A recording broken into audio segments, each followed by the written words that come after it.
IB Nation, welcome back to another edition of the Irish Breakdown Podcast. And y'all, it is Monday, August 26th, and it's game week. It's game week. It is finally here. This was such a weird summer. You know, it's kind of like the summer just took forever to go by initially. We had all types of stuff going on. And then we get into this last couple weeks, and it just flew by. And now we are here. It is game week. We are now 5 days away, really. So Tuesday, Wednesday, Thursday, Friday, Saturday, 5 days away from Notre Dame taking on Texas A&M in a season opener with a lot on the line. Gonna lay out this week's schedule for you guys. We're gonna do a Monday mailbag this week. During the season, my expectation is that as we kind of get into normal game weeks beyond this, that we are going to do mailbags on Friday. But with my travel schedule this week, heading down to Texas, flying down to cover the game, it's going to be hard to do a full mailbag. I would have to cut it short. So I'm going to do a different type of what to expect and what to look for type of show on Friday. So we're going to move the mailbag to Monday. Tomorrow, Tuesday, we will do our Texas A&M preview. I'll be joined by Trevor Trowbridge. We're going to dive into Texas A&M and tell you guys everything you need to know about the Aggies and what's at stake in this game and, what Notre Dame has to prove and all that good stuff about this game, matchups to watch for. We'll do our stats breakdown, all that kind of fun stuff. Wednesday, I'm going to do a midweek rundown. That's going to be our normal. Tuesday will be the breakdown of the opponent. Wednesday will be sort of a midweek rundown with a buy, sell, hold at the end of it. Thursday, we'll do predictions. So we're going to do our keys to victory for Notre Dame and then also do predictions for the show for the Notre Dame game. And then I will be joined every Thursday by Bill Bender at Sporting News to go over sort of the big games of the weekend. And obviously this weekend we'll talk Clemson, Georgia. We'll talk LSU, USC, and some other games that are going to get played this weekend. So we're going to have some fun with that as well. Going to be a really fun week. Obviously, Friday, I'll do the sort of what to expect, what to look for type of show. Saturday, we'll have a post-game show. We'll go live about 5 to 10 minutes after the game is over. We'll go live. Vince will go live with the team. And then Sunday night, we are not going to do the Upon Further Review this Sunday because of travel. We're just going to move it to Monday night. So Vince and I'll go live Monday night as we had mentioned last week. So I'm excited about it. Matt Lee asked a question. It's an early mailbag answer because we're not going to get into that just yet, but this will be my first visit to College Station. It'll be my first visit to Kyle Field. So I'm very much looking forward to that. I have never been. It's one of those places I've always wanted to go. And now I'm going to get a chance to do that. So I'm very, very much looking forward to that. Going to be a fun experience, fun environment. I am sure very much looking forward to seeing what this season, what this team is going to be all about. And I know you guys are too. We're going to begin with just an overview of the depth chart, and then I will dive into the Monday mailbag. You guys can ask whatever you guys want. Related to the Notre Dame Texas A&M game, the Notre Dame team, recruiting questions, college football questions, anything college football related you guys want. This doesn't have to just be Notre Dame questions. I know there's a super chat in there about the Georgia Tech Florida State game. We can talk about that as well. Whatever you guys want to talk about. It's a season kickoff mailbag, so we're going to have some fun with that and going to rock and roll. To begin, before we really dive into everything, we're going to talk about the Notre Dame depth chart that was released today. And I'm going to give you guys my annual warning. Some of you will listen to me. Some of you won't. The depth charts are informative. There's no doubt. There's value to be taken from them, but these are not gospels according to Notre Dame. Okay. There's always things that are listed in the depth chart that end up not being how things play out in games. Whether that be, who starts or doesn't start. There's all types of things that go into it. They may list the current starting lineup at receiver, for example, as what it is. But what if Mike Denbrock decides he wants to start off in the 12 personnel package, right? I mean, those are obviously things that, are going to factor into what the depth chart's going to look like on the actual first play of the game. So there's going to be all types of different things that go into there. So those are different things that we're gonna dive into here a little bit. But I did think it was fascinating, and honestly, like to be straight with you guys, it was actually a little bit more forthcoming than I anticipated. So props to Notre Dame for that one. But when I went into the breakdown of this particular game, I was honestly anticipating them maybe playing a little bit of mind games with Texas A&M and putting veterans in starting spots that we think a younger guy might play. I thought that maybe they would still list Pat Coogan as the number one left guard and not, give Texas A&M the satisfaction of knowing that, you're going to start a true freshman and a redshirt freshman on the left side of the line. I mean, teams do that stuff all the time, but Notre Dame put their starting offensive line in there. And I would imagine that a big part of the reason that they did that is because he knew he was going to get asked a bunch of questions about it. And you can't really, you don't want to spend an entire show talking about something that you just know, or entire entire press conference talking about things that aren't going to necessarily be true. So I was actually pleased by that. But honestly, I really was expecting some different things in there. I'm curious to see what happens at safety. They obviously have Don Schuler listed as the starting boundary safety. Rod Hurd is the backup field safety. Rod Hurd is going to play both spots. He's been playing boundary safety from what we've seen in the spring, the practices that we've been available to. But we also haven't been to a show. We haven't been to a game in their practice in the last 2 weeks either. So obviously things can change from what we saw at the most recent practices. So there's all types of things. There's other aspects of it that I look at. For example, you've got Carson Hobbs listed as the number 2 nickel back. My understanding is that if they have a number 2 nickel back, it won't be Carson Hobbs going in the game. It'll either be Jaden Osbury. They'll use the Rover. It might be Rod Hurd. Actually, we have a super chat about that from Brandon Plensner. I just saw that come up. Is Hobbs truly the backup nickel, or do you think we'll see Hurd there? But we see Mickey, Morrison, and Gray on the field at the same time, you think? I don't know about that last part, Brandon. I don't know if we will see all three of those guys in the field together. For some reason, the Notre Dame staff has not felt great about putting Jaden Mickey in the slot, and I have to think there's a reason for it. Doesn't mean they haven't started cross-training him the last 2 weeks. I don't know if they have or haven't. We haven't been at those practices, and honestly, this has been one of the most secretive, like not wanting to talk specifics that I've seen from Notre Dame in a very long time in these last couple weeks. I will say this is a very confident coaching staff and a very confident program. How exactly that shakes out, we'll kind of see how that plays out, but it's a very, very confident group. And there's going to be some things that shake out. And as Coach Freeman said, I was really appreciated that he said this to begin, told us players I think they some like 39 different players started at times last year. So this depth chart is may not even last to start the first game, but certainly won't be what we see throughout the season. But just a couple observations that I saw from just going through the depth chart as I was putting it together.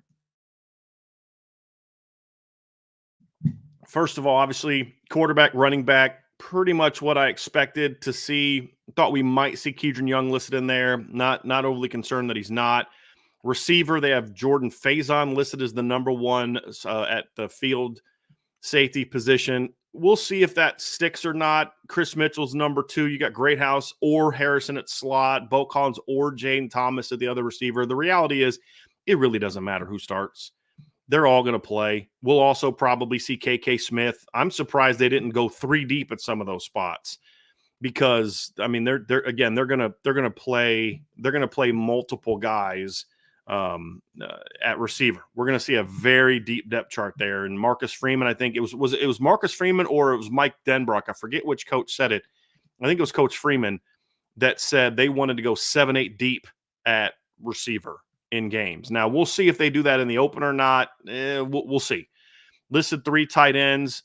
They did list Rocco Spindler as the number 2 left guard. They listed Pat Coogan as the number 2 center, which I thought was interesting. And which tells me if the depth chart holds true, then you're going to see a situation where if Pendleton falters, it tells me that Rocco Spindler would be the next guy in at left guard and not Pat Coogan if the depth chart holds up. Now, that may not practically be how it plays out, but that is kind of how I read that situation and seeing how that's going to play out a little bit. But Sullivan Absher is the backup right guard. Gerby Lambert as the backup right tackle. Couple notes that I noticed as I was going through the offensive depth chart. You look at, obviously, you got the starting offensive line. I'm going to hold off talking about the offensive line because I do know that there are some questions about it, and I'll get to those as well. But there's 3 freshmen in the depth chart on offense, 2 that are in the 2 deep. And that's obviously Anthony Knapp starting at left tackle, Gerby Lambert as the number 2 right tackle, and then you also have Aeneas Williams as the number 3 running back. So there's 3 true freshmen. And then there's 2 more redshirt freshmen in the 2 deep. You have obviously Sam Pendleton starting at left guard, and then Sullivan Absher as the right guard. So you have a very young group of players in the 2 deep. You have 1, 2, 3, 4, 5, 6 guys in the starting lineup listed with sophomore eligibility. Jeremiah Love, Jordan Faison, Jaden Greathouse are all true sophomores at the skill positions. You also have Ashton Craig, Billy Shrouth, Emil Wagner are all considered redshirt sophomores in that situation. Then, of course, you have a true freshman, Anthony Knapp, at left guard. Your veterans, your seniors in the starting lineup, obviously Riley Leonard's out of eligibility. Bo Collins, Mitchell Evans are out of eligibility. That's it. I mean, you've got a very, very young depth chart. Even in backups, you got a sophomore, and then 2 freshman eligibility guys, a quarterback. You have a sophomore eligibility as your running back, and then your freshman after that. You do have the veterans at receiver that we've talked about. It's a very young offense, and it has me thinking kind of what we've talked about this summer, which is we're going to find out if Marcus Freeman's recruiting and Chad Bowden's recruiting and this staff's recruiting is as good as we think it is and as we hope it is, because they're starting a lot of Marcus Freeman guys in this lineup, a lot of Marcus Freeman guys. And when I mean Marcus Freeman guys, one thing Coach Freeman has never done as a coach, ever. He never did the whole Brian Kelly, my guys versus Charlie's guys. It's always been my team, my team, my team. That's not I'm not trying to separate the two. I'm simply saying there's a lot of the influence of his recruiting on this depth chart. And if his recruiting is good, then this is going to be a fun year. If it's not, then they're just going to be a team with good talent that's very young, as opposed to a team that's very young with exceptional talent. So we're going to find the answers to that. And then on defense as well, I had an interesting bold prediction yesterday that Vince kind of was a little taken aback by. And my bold prediction was that Notre Dame would have 2 freshman All-Americans. Well, then you look at the depth chart and you kind of see, kind of why I think that may happen. You obviously have 5 true freshmen on the depth chart on defense. You have Bryce Young on the defensive line. You've got Kingston Viliama-Asa at middle linebacker, backing up Drake Bowen. You've got Carson Hobbs as the nickel. You have Kennedy Urlacher is listed as the as the backup boundary safety, and of course you have Leonard Moore as the backup at the boundary corner position behind Benjamin Morrison. And then you have a couple other sophomore eligibility guys in the starting lineup as well. You have Drake Bowen, who's a true sophomore. Jalen Sneed's listed as the starting rover. He is a redshirt sophomore. You have a Don Schuler listed as starter. He's a redshirt freshman. Luke Talich is a true sophomore. He's the number 2 player at boundary safety. And then Christian Gray, starting at field corner, is a true sophomore. So again, very young football team, but a very talented football team. Saw Jaden Osbury listed as the backup Will and the backup Rover. And then, as I mentioned, Christian Gray getting the start at the field position. And then finally, kind of looking at the special teams, obviously Mitch Jeter is listed as the place kicker and the kickoff specialist, which I thought was interesting. I thought there was a shot that Zach Yoakum might get that job back. Jaden Harrison is listed as the starting kick returner, but there's an or with him, Jeremiah Love, and Jadarian Price. There's an or listed with Jordan Faison as the starting punt returner, or Jaden Greathouse. And they did a long snapper and a short snapper. So there's actually 2 snappers according to the depth chart this year. We'll see how that goes. The long snapper is Andrew Cross, and he is a redshirt freshman walk-on player, was considered one of the best snappers in his class, in the 2023 class. And then Reno Monteforte is listed as the starting short snapper, and then Andrew is his backup short snapper, and then Reno is the backup long snapper. And then the starting holder is Chris Salerno. And I honestly thought that it was Tyler Buckner as the holder all camp. And I got that completely wrong. So it looks like it was Chris Salerno, who also wears number 26. So that's my bad. I really thought that it was Tyler Buckner back there holding on. And we were talking about it as media people. We were talking about like, oh, Tyler Buckner holding. So looks like I got that one wrong. I apologize. It looks like it's Chris Salerno that is the starting holder for Notre Dame, who wears the same number as Tyler Buckner. So I do apologize for getting that wrong. So that's just a quick look at the Notre Dame depth chart. Not a ton of surprises on there. I did have Carson Hobbs listed as the number 2 nickel when I started writing it, so I'm not surprised he's listed there. But again, just because you're listed as the number 2 doesn't mean that you're going to be the number 2. So that's kind of where we're at. So again, I look at this roster and it just hammers home the idea that we're going to find out real fast what kind of recruiter Marcus Freeman and Chad Bowden, this staff are, because this lineup, and the one big difference between Brian Kelly and Marcus Freeman, and this isn't a criticism of either coach, it's just an observation, is that there is a much heavier brought into the program by Marcus Freeman on his lineup than there was for Brian Kelly in his lineup. Couple reasons why. You had a lot of the Weiss guys that were playing as very young players for Coach Kelly when he took over in 2010. A lot of freshmen, redshirt sophomores. So a lot of those guys came back in 2012. And then the other reason is, Brian Kelly didn't have the portal the way that Marcus Freeman does. And so when you're Brian Kelly, you have to fill spots with guys that you're recruiting. You can't go out and get a transfer cornerback because Low Wood got hurt in the spring. You've got to move Kavari Russell over there and play him. Where you look at Marcus Freeman, you've got Riley Leonard as your starting quarterback. If he's not the quarterback, who's the? I mean, who's the starter? You've got all these Faison, Greathouse, Mitchell, Harrison, and Collins at receiver that are portal guys that they were able to go out and get. RJ Oben's a portal guy, obviously. So you have a lot of these, Jordan Clark, Rod Hurd. So that's going to naturally result in more of a funneling out of some of the players that you inherited that maybe don't fit what you're trying to do or don't have the talent that you're trying to do.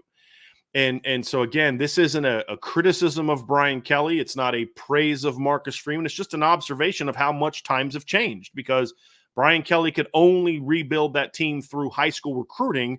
Marcus Freeman has high school recruiting and the portal, which is going to lead to which has led, I don't know if it has to, but it has led to a little bit of a faster overhaul of the roster than what Coach Kelly was able to experience without having the ability to go to the portal the way that they're able to now. So it's very fascinating to kind of look through that and evaluate that and see how it goes. So again, just going through. Actually, before we get started, I'm just going to go ahead and bring up the depth chart here real quick, so you guys can those of you who haven't seen it can kind of get a glimpse of it here real quick, and we'll just and then we'll go ahead and get started with our mailbag. So just going to pull this up here real quick. This is over at irishbreakdown.com, so you're going to be able to see that. But you guys can see the depth chart. And it's going to be very interesting to see exactly who gets on the field. So there's the defensive depth chart, very veteran group there, 6 years, 2 6-year seniors, 2 5th-year seniors in the starting lineup. And I find it very interesting, the dichotomy between, I've talked before this summer about the dichotomy between the really older players and then the really younger players. And I don't know that that's any more evident than on the defensive line, where you have a 6-year senior at big end, you have a 6-year senior at nose, you have a 5th-year senior at D tackle, you have a 5th-year senior at Viper, and then the primary backups are a redshirt sophomore, a true freshman, a redshirt sophomore, a redshirt junior, a redshirt freshman, and then actually Junior Tuamaka should be listed as a redshirt sophomore. So it's a very young group. Same thing at linebacker. You have a 6th-year senior in Jack Kaiser, and then your starters next to him are a true sophomore and a redshirt sophomore, and your backups are a true freshman and a redshirt freshman. So it is very interesting to see kind of that dichotomy in old and young on this football team. A little bit more of a balance in the secondary because you have a couple juniors that are playing a lot, and Morrison and Mickey. But you do see a very unique um, breakdown there between veteran players at Notre Dame and younger players. And that's why I get to that point about there's a lot of youth on this football team, but also a lot of experience. And I'm very curious to see how that blend of those two things goes together. So that's a little bit of a rundown of the depth chart. Next, we're going to dive into the mailbag. So get those questions ready. I've got 36 of them started so far. Go ahead and throw some more in there. You just put a mailbag emoji or MB on there. Either one, I'll try and see those. Obviously, if you have super chats, I'll do my best to bring those to the top of the list and dive into those first. But we're going to get into mailbag next. But before we do, folks, hit that like button, hit the subscribe button, hit the notification bell, share this podcast, give us a 5-star review. And as always, sign up for the message board at boards.irishbreakdown.com. I'm going to announce on there today a little bit about some of the things that we're going to have coming once we get the first game going. And it's also going to explain why we're not going to have a Monday show every week and why the Monday shows are going to be less prominent this year for the big show. We'll still have IB Nation Sports Talk. They're going to go live Monday, Tuesday, Wednesday, Thursday. And then Friday night, we're going to post the countdown to kickoff now Friday night as opposed to Saturday morning. So that'll be published there. And then I'm going to have a couple other things that I'll record and put out during the week. Monday will be one of the days that we do something like that. And then I'll go live for sure every week, Tuesday, Wednesday, Thursday, and Friday at 1 o'clock every week. So going to have a lot going on. But there's some things that I'm going to be doing on the message board that are going to be detailed and require a lot of time to break these things down. And so we're going to move the Monday show, be more intermittent from now on. And so that's kind of where we're at with that. So I'll break it all down on the message board at boards.irishbreakdown.com, $4.99 a month or $49.99 for a year. I had somebody sign up for the Blue Club during the show. So I will get him or her, I haven't looked at who it is yet, a email saying, hey, you're in the Blue Club, so you get a free IB Club mug. Just got to let me know where to send it. If you join the Gold Club, you get an IB Club mug and an IB Gold Club t-shirt. It looks a lot like this, but it says Gold Club underneath it, which is pretty cool. So, and only Gold Club members and only Booster Club members get that merch. I don't have it. Vince doesn't have it. Nobody has it except for you all that are part of that club. So you're going to want to definitely check that out. So yeah, that's what we got going on. So we'll dive into the mailbag next here at irishbreakdown.com.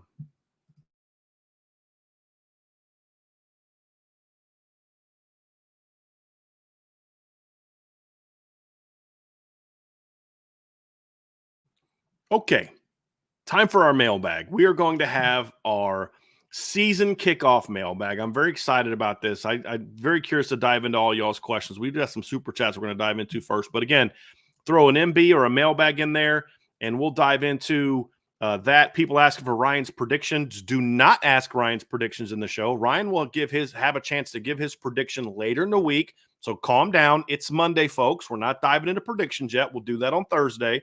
So let's pump the brakes a little bit on that, and we'll focus on kind of what we're talking about here, which is diving into matchups or what other questions that you want to dive into. So you will see Ryan very soon. I promise you. So just relax. We'll get Ryan's opinion. Right? As I told you guys before, Ryan's got a great opportunity that he's diving into, but he is not separating from Irish Breakdown. As you guys see, he's in the chat almost every day, and we're going to have him on the show as well during the season. So we'll get there. Ryan gave us prediction anyway. I dig it. And every time I see this, it's in the Mr. T voice. So if you're not reading that in the proper Mr. T voice, then you're just not doing it right.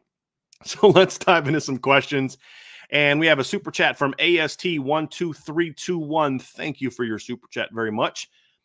Question is there any significance to the order in which players are listed for or listing in the depth chart, specifically Faison or Mitchell?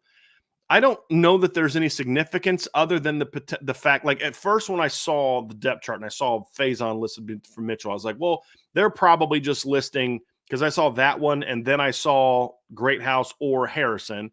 And I thought, well, they're probably just listing the returners ahead of the newcomers. And then I saw the boundary one where they had actually Bo Collins listed ahead of Jaden Thomas.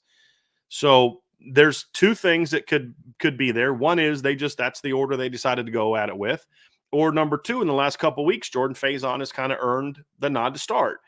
And so that could be the case. And we'll see. Maybe perhaps there's some packages they want to do early. They want to – there's a lot of things you could get into. It could just simply be that Jordan Faison has earned a starting job. It could be simple as that. At the end of the day, I don't think there's a whole lot of significance to it because they're gonna all play. We're gonna see the three Faison. We're gonna see Greathouse. We're gonna see Bo Collins. We're gonna see Chris Mitchell. We're gonna see Jaden Harrison. We're gonna see Jaden Thomas. We're gonna see KK Smith. I imagine we'll see some of the freshmen at some point in time, whether this game or in the near future. It really doesn't matter who starts.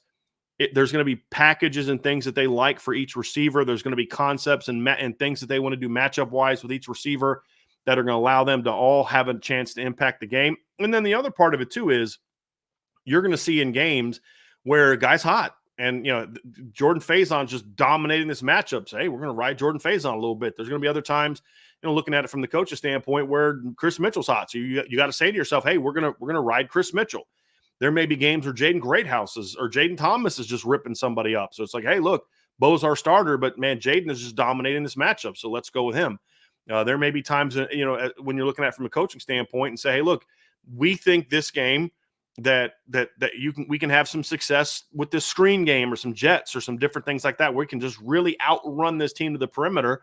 That may be a game where we see a lot more Jaden Jaden Harrison in that game. So a lot of it's just going to depend on what packages you're looking for, who fits those packages, who do you think gives you the best matchups, and who's hot is going to determine a lot of that stuff. But the reality is they're all going to play. And that's why I say I don't know that there's a lot of significance to it. Just like I wouldn't have put a lot of significance if it was reversed and it was Mitchell over Faison. I'd have said, okay, great. Mitchell's the starter. Jordan Faison's going to play a bunch. And I think we're going to see guys moving around to different positions as well.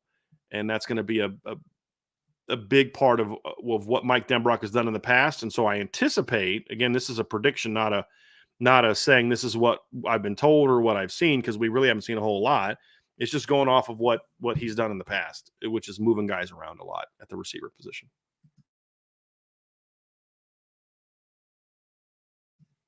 I have a super chat from Tyler Evans. Tyler says, what did you learn from both Florida State and Georgia Tech after that great game? Well, the first thing I have to remind myself and remind all of you is we should not make sweeping assumptions about what happens in the first couple weeks of the season in sort of applying them to games that will happen in October, November. And this is always my example, always the one that I point to. I remember about 10 years ago, actually it's been 11 now, and I remember watching this game early September. Matter of fact, it was September 6th. I'm watching the Virginia Tech Hokies take on the Ohio State Buckeyes and took them to behind the woodshed. 35-21, 14-point win. Ohio State was just not good that game, and you're thinking, well, Buckeyes aren't going to be in the first ever playoff, that's for sure. A lot of takes about that. And then, of course, Ohio State the next week comes out and blasts Kent State. They blow out Cincinnati, blow out Maryland, blow out Rutgers, win a tough, hard-fought road game at Penn State, blow out Illinois, beat number 5 Michigan State on the road by 12 in a game they controlled, go on the road, beat Minnesota, beat Indiana, beat Michigan 42-28, and then blow out Wisconsin in the Big Ten title game 59-0. Lo and behold, the Ohio State Buckeyes are the 4 seed in the college football playoff, and they're playing the Alabama Crimson Tide, beat them in the first round, and then they go out and beat Oregon in the national championship game, and they're national champs. So I can assure you of this, as bad as Florida State looked in that game on Saturday, and they looked bad. I mean, I'll specifically answer your question, but I want to just I feel like I have to throw this premise out there. Let's not make sweeping conclusions about what Georgia Tech is going to look like when Notre Dame goes down there in October and what Florida State is going to look like, because teams change. And I'll also point out that the year that Clemson won their first national title, they lost at home to Pitt, an 8-5 Pitt team in November. So one game does not determine who you are, but I will say this, there were some things from that game that have me very concerned if I'm Florida State. And there were people all summer talking about, do you think Georgia Tech can pull off the upset? And I said, no, I don't. I don't think they can pull off the upset. I like Georgia Tech a lot. I've talked a lot about how much I like their offense and what Brent Key's doing, but I thought there's no way they're going to be able to stop Florida State for 4 quarters. My final prediction was, I think, 30-20, Florida State winning, because I thought it'd be a close game for a while. It's like the first half kind of went how I thought it was going to go. Florida State runs it on Georgia Tech. They can't stop the run, at least on the first series they couldn't. But Georgia Tech has athletes. They're going to answer. It's going to be a close game for a while, but then Florida State would pull away in the second half. It's not what happened. It was Georgia Tech that really outplayed them in the second half as well. and just really controlled the action. And so the thing that concerned me if I'm Florida State is I was surprised at how little physicality we saw from them after that first series. I mean, you watch the first series of that game and you're thinking this is going to be a rout. I mean, they were opening up big holes for the running backs, pushing Georgia Tech off the line, and just went right down the field. I don't know that they threw a single pass beyond the line of scrimmage on that first drive, like maybe like a little slide route a couple yards down the line. That's really it. And you're thinking, okay, Georgia Tech's defense is going to have a problem today against this really big veteran offensive line from Florida State. And then Georgia Tech answers. They hit a little now screen for a big gain and go right down the field and score on Florida State. And that was kind of my first sign of, even though I'm not surprised that Georgia Tech was able to use their speed, and they do a great job with like motions. They use different types of motions and speed, and then what they do off motions post snap. You know, sometimes they're going with the motion. Sometimes they're using motion as a misdirection. Sometimes they're, using motion to set up something on the second level in the throwing game. And they do a great job with that stuff. And really impressed by the Georgia Tech offensive coordinator. But I wasn't surprised that they went down and scored. I wasn't surprised they hit a big play. We've talked about the kind of weapons they have. What I was surprised by was how honestly soft the Florida State defensive line looked. I really thought this was going to be a really good defensive line, and it still very well may be. Again, this is one game, but they got pushed around by that Georgia Tech offensive line, and it's not a huge offensive line. They're like 305 to 315 across the board. It's good size, but not elite size. Florida State had like three guys that are starting that are like 330 and above on the offensive line, and their D tackles are big guys. Josh Farmer's 310. The nose tackle is a 330-some pound kid, and I just thought that they were going to come out and kind of bully Georgia Tech as the game went on, and that's not at all what happened. And I was not expecting to see that. The defensive ends had a couple nice pass rushes, but they were just being athletes and not really playing physical football. And on the other side of the ball, you saw a defense from Georgia Tech that doesn't have anywhere close to the talent that Florida State has, but they played hard. And Florida State was not prepared for all the different pressures that Tyler Santucci was bringing from the second and third level. I mean, they were bringing corner fire, safety blitzes, linebacker pressures, running stunts, and Florida State didn't know how to handle it. And they're getting all these run-throughs and tackles for loss and pressures on the quarterback. DJ Uiagalelei was not very good in the game. Didn't have a lot of chances to be very good. In that one fourth quarter drive, he got a little bit of time, made two huge fourth down throws. Outside of that, he wasn't that great. Had some misses he shouldn't have missed. Didn't have a lot of time to throw the football. They just got controlled by the Georgia Tech front seven. Now, future opponents are going to have some film of what Tyler Santucci's doing. That's an advantage that they'll have that Florida State did not have. But still, it's just the what Georgia Tech was doing on both sides of the ball from a movement standpoint had Florida State completely unprepared on how to handle it. And what we saw, I think, also is I'm very curious to kind of find out how much not having Alex Atkins at that game truly impacted that team. Because he's not only your offensive coordinator, but he's also your offensive line coach. And last year, Michigan was able to win some games with Jim Harbaugh gone, but Sharon Moore still the O-line coach and still the OC. So you could kind of keep your game day operation from a play calling and O-line standpoint the same.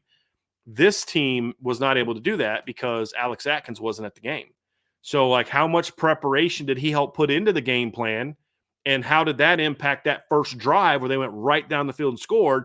But then once they got off script, it was kind of like they didn't seem like they had much of a plan. And they weren't able to make any adjustments to the pressures. Well, does that change next time that Alex Atkins is there? I don't know. Or is it simply that they just aren't tough? I mean, it could, or maybe a combination of both. So it's going to be very fascinating to see how that goes. But the reality is Georgia Tech just whooped them. I mean, they played harder. They were coached better.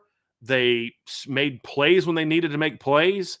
It was a heck of a performance by Brent Key and his team. So I'm not taking anything away from what Georgia Tech did. They were the better team. I mean, Florida State had that first series, and you're like, this is not going to be close. After that, it was all Georgia Tech. I mean, just outcoached them, outplayed them. It was an impressive performance.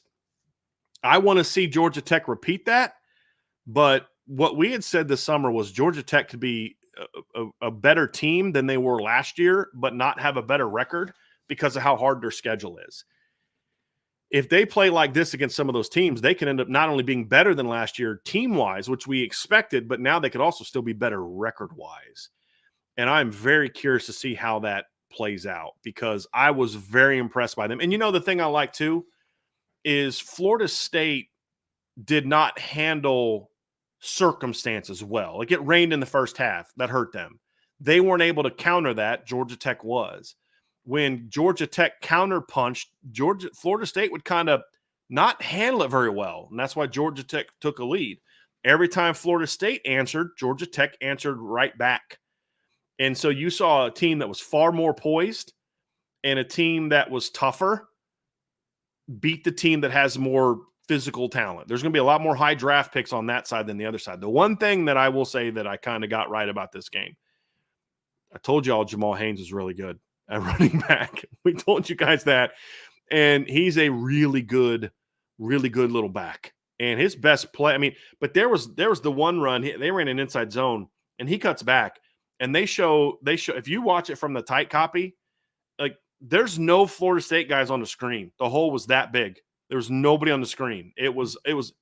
That wasn't about dominance alone. That was also about just undisciplined from the Florida State defense. And you can blame the offensive woes on not having Alex Atkins, but there were a lot of mistakes made by the Florida State defense, and that staff is back. And they just weren't prepared to play this game the way it needed to be played. And I don't know how you aren't prepared to play a physical Georgia Tech team. That's what Georgia Tech does. They run the ball on you. And they play hard on defense. That's what they do. They're not very talented on defense, but they play hard. And Florida State wasn't prepared for that. And I was surprised. I was very surprised to see that. So that was my takeaways, Tyler, from that game. And it was very fascinating watching, knowing that you're going to have to play both of these teams if you're Notre Dame. Made that very interesting to watch. Got a super chat from Anthony Solomon. Thank you, Anthony. Thank you for the show today. You are welcome. I am looking forward to your game prediction. I get it, but you're going to have to wait till Thursday for that, man. If I give it to you today, what's the point of listening to everything else, man? So we'll get to that, I promise. Matt Huffman with a super chat. Thank you, Matt. Hey, Brian, live from Fayetteville, North Carolina.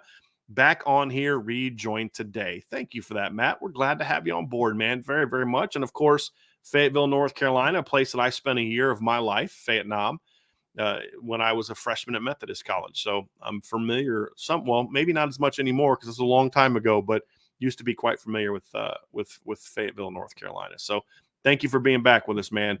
Going to get back to the top of the questions. We have something here from Nate M. Who do you think will be the one player everybody loves after episode 1 of the Hard Knocks show airs? I am going to go with, I'm trying to think of what I expect the first show to center around. And I would imagine there's going to be a lot about the quarterback. And Riley Leonard has a very fun personality, very lighthearted personality, doesn't take himself super seriously. Very well liked by his teammates. I imagine that they're going to have a lot of Riley Leonard on the first one. So my guess would be Riley Leonard for that reason. But I usually don't watch stuff like that. Like I didn't watch the Showtime series until somebody told me that my voice was on it. And then I only watched like those parts because I thought that was pretty cool. But I'll probably watch this. I'm actually looking forward to kind of seeing this more so than maybe I did the Showtime series back in 2015. But yeah, it's going to be interesting. Nate M. also asked, what are the minimum amount of wins each of the third-year coaches would need to keep their job? It's a good question. Marcus Freeman, 6 wins. Napier, I think that's Marcus Freeman. Napier, 7 wins, and Cristobal, 5 wins. If Napier wins 7 games, I would imagine he'll have a shot to keep his job, but it'll still be tough. I just think they kind of want him out. If Cristobal only wins 5 games, and I know these are examples, he's done. Look, I think Mario, I don't see a scenario where Mario Cristobal gets fired unless he has a losing record. If he has a losing record, all bets are off. But to keep himself off the hot seat, I think he's got to win 9. If he goes 9-3 this year, I think he's safe for next season.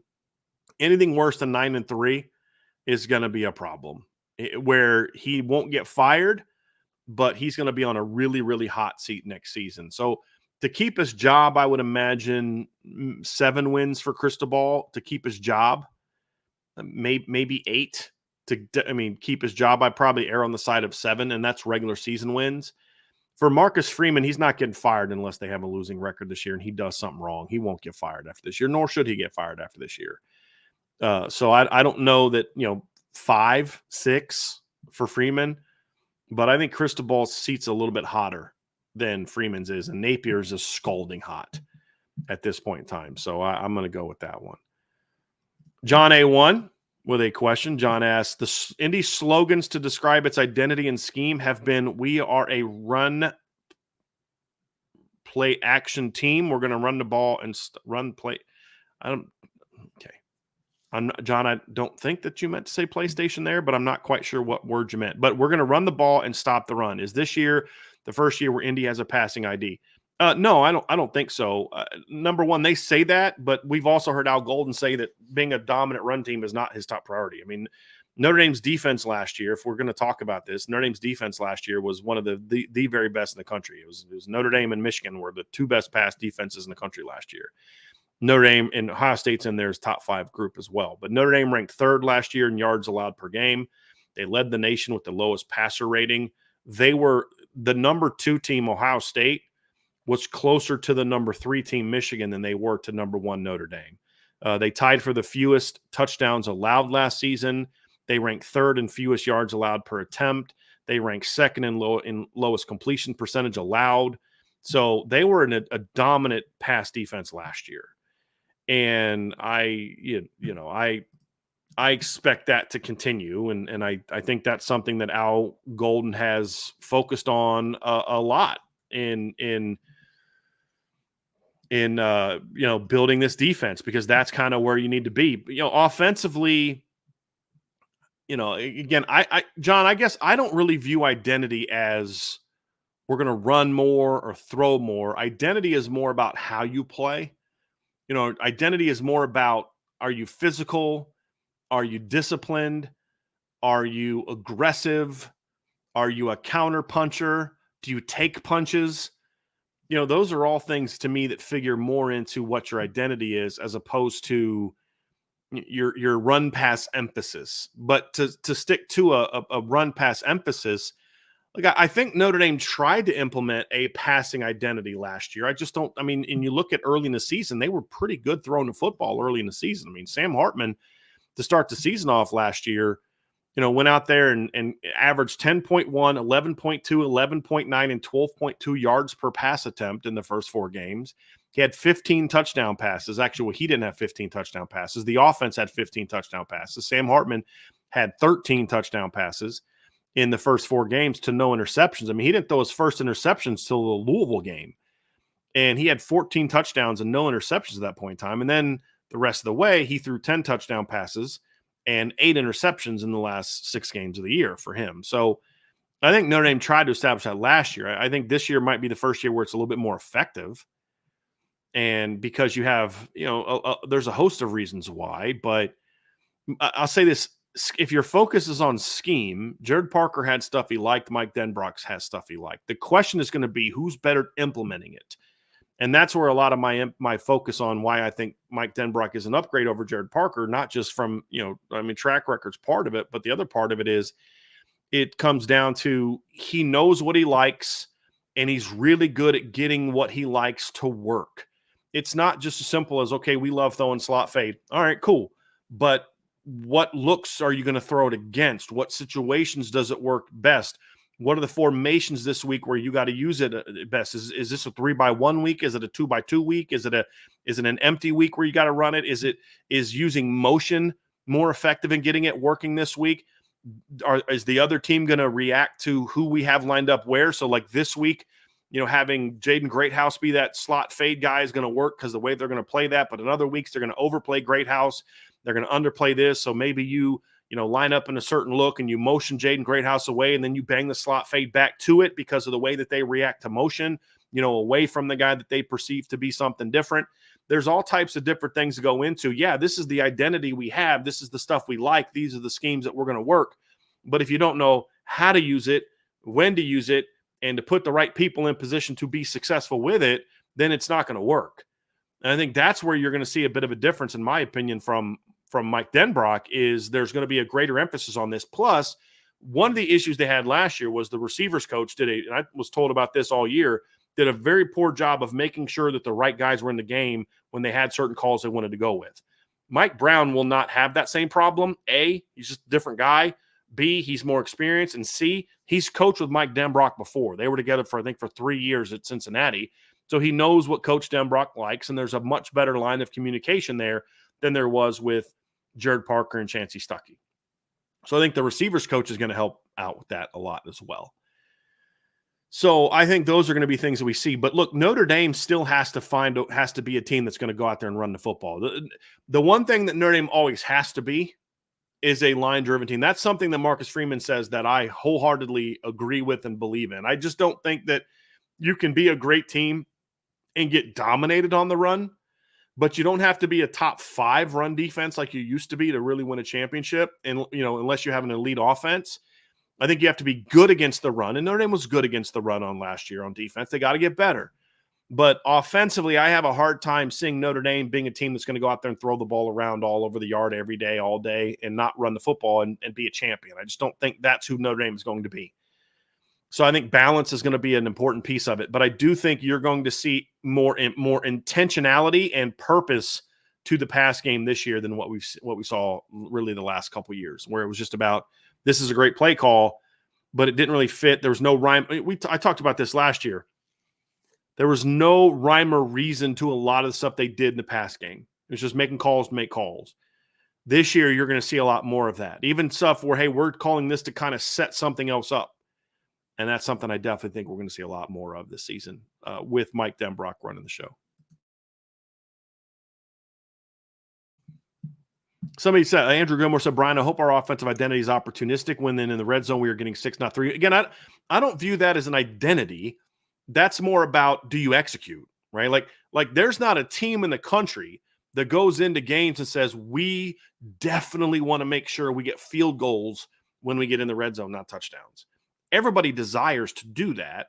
The question is what is your plan to get there? And your identity could then factor into your success there. So, we have, as an offense, looking at, put myself in Notre Dame's coach's shoes. Okay, do we have winners in the red zone? Meaning, do we have guys that we can go to and say, we're going to get more one-on-ones in the red zone. You can win. You can beat this guy or that guy. And then what do I got to do to get you in those matchups? Do you have schemes that you really like that are effective in this zone? Do you have an offensive line that can just say, hey, we need 4, let's go get 4? Those are more things that play into your identity in regard to your physical. We're disciplined. We're a team that one thing I do think can be identity in regard to, schematic is, do you move a lot? Like Georgia Tech. Georgia Tech running the football is, and being physical in the trenches, is part of their identity. It doesn't mean that they're going to run the ball every week. It's part of their identity, something they believe in establishing every week. The specific schemes that they use each week are not necessarily their identity. What they do pre-snap, how they use motions and shifts and things like that, and the tempo with which they move, that's part of their identity, because their identity is to, we're going to attack you, we're going to be aggressive, we're going to and aggression isn't always what you do post-snap. Sometimes aggression is what you do pre-snap. That has more to do with identity as opposed to, okay, we're going to run this scheme, or we're going to run this many run plays compared to that many pass plays. There's going to be times this year where teams are going to just load the box against Georgia Tech, and they're going to say, hey, we're going to have to you're going to have to beat us with Haynes King. And there's going to be times when maybe Haynes King can't get that done, but other times when Haynes King does get that done. So even though the play calling may be geared more towards throwing the football, it doesn't change their identity of being aggressive, having a lot of movement, pushing you with tempo, and being really good in the trenches. And then finding different ways to get all your playmakers the football. I think that can be part of it as well, beyond just, okay, what's our red zone scheme? What's our run scheme? What are the pass concepts we like? Things along those lines. It's going to vary from game to game, opponent to opponent. And, like if your goal is to go into Texas A&M and say, okay, we're going to run the ball at least 40 times against Texas A&M. Why? But what if you're not able to dominate them there? Then you have this identity that it's kind of like you're running your head against a brick wall.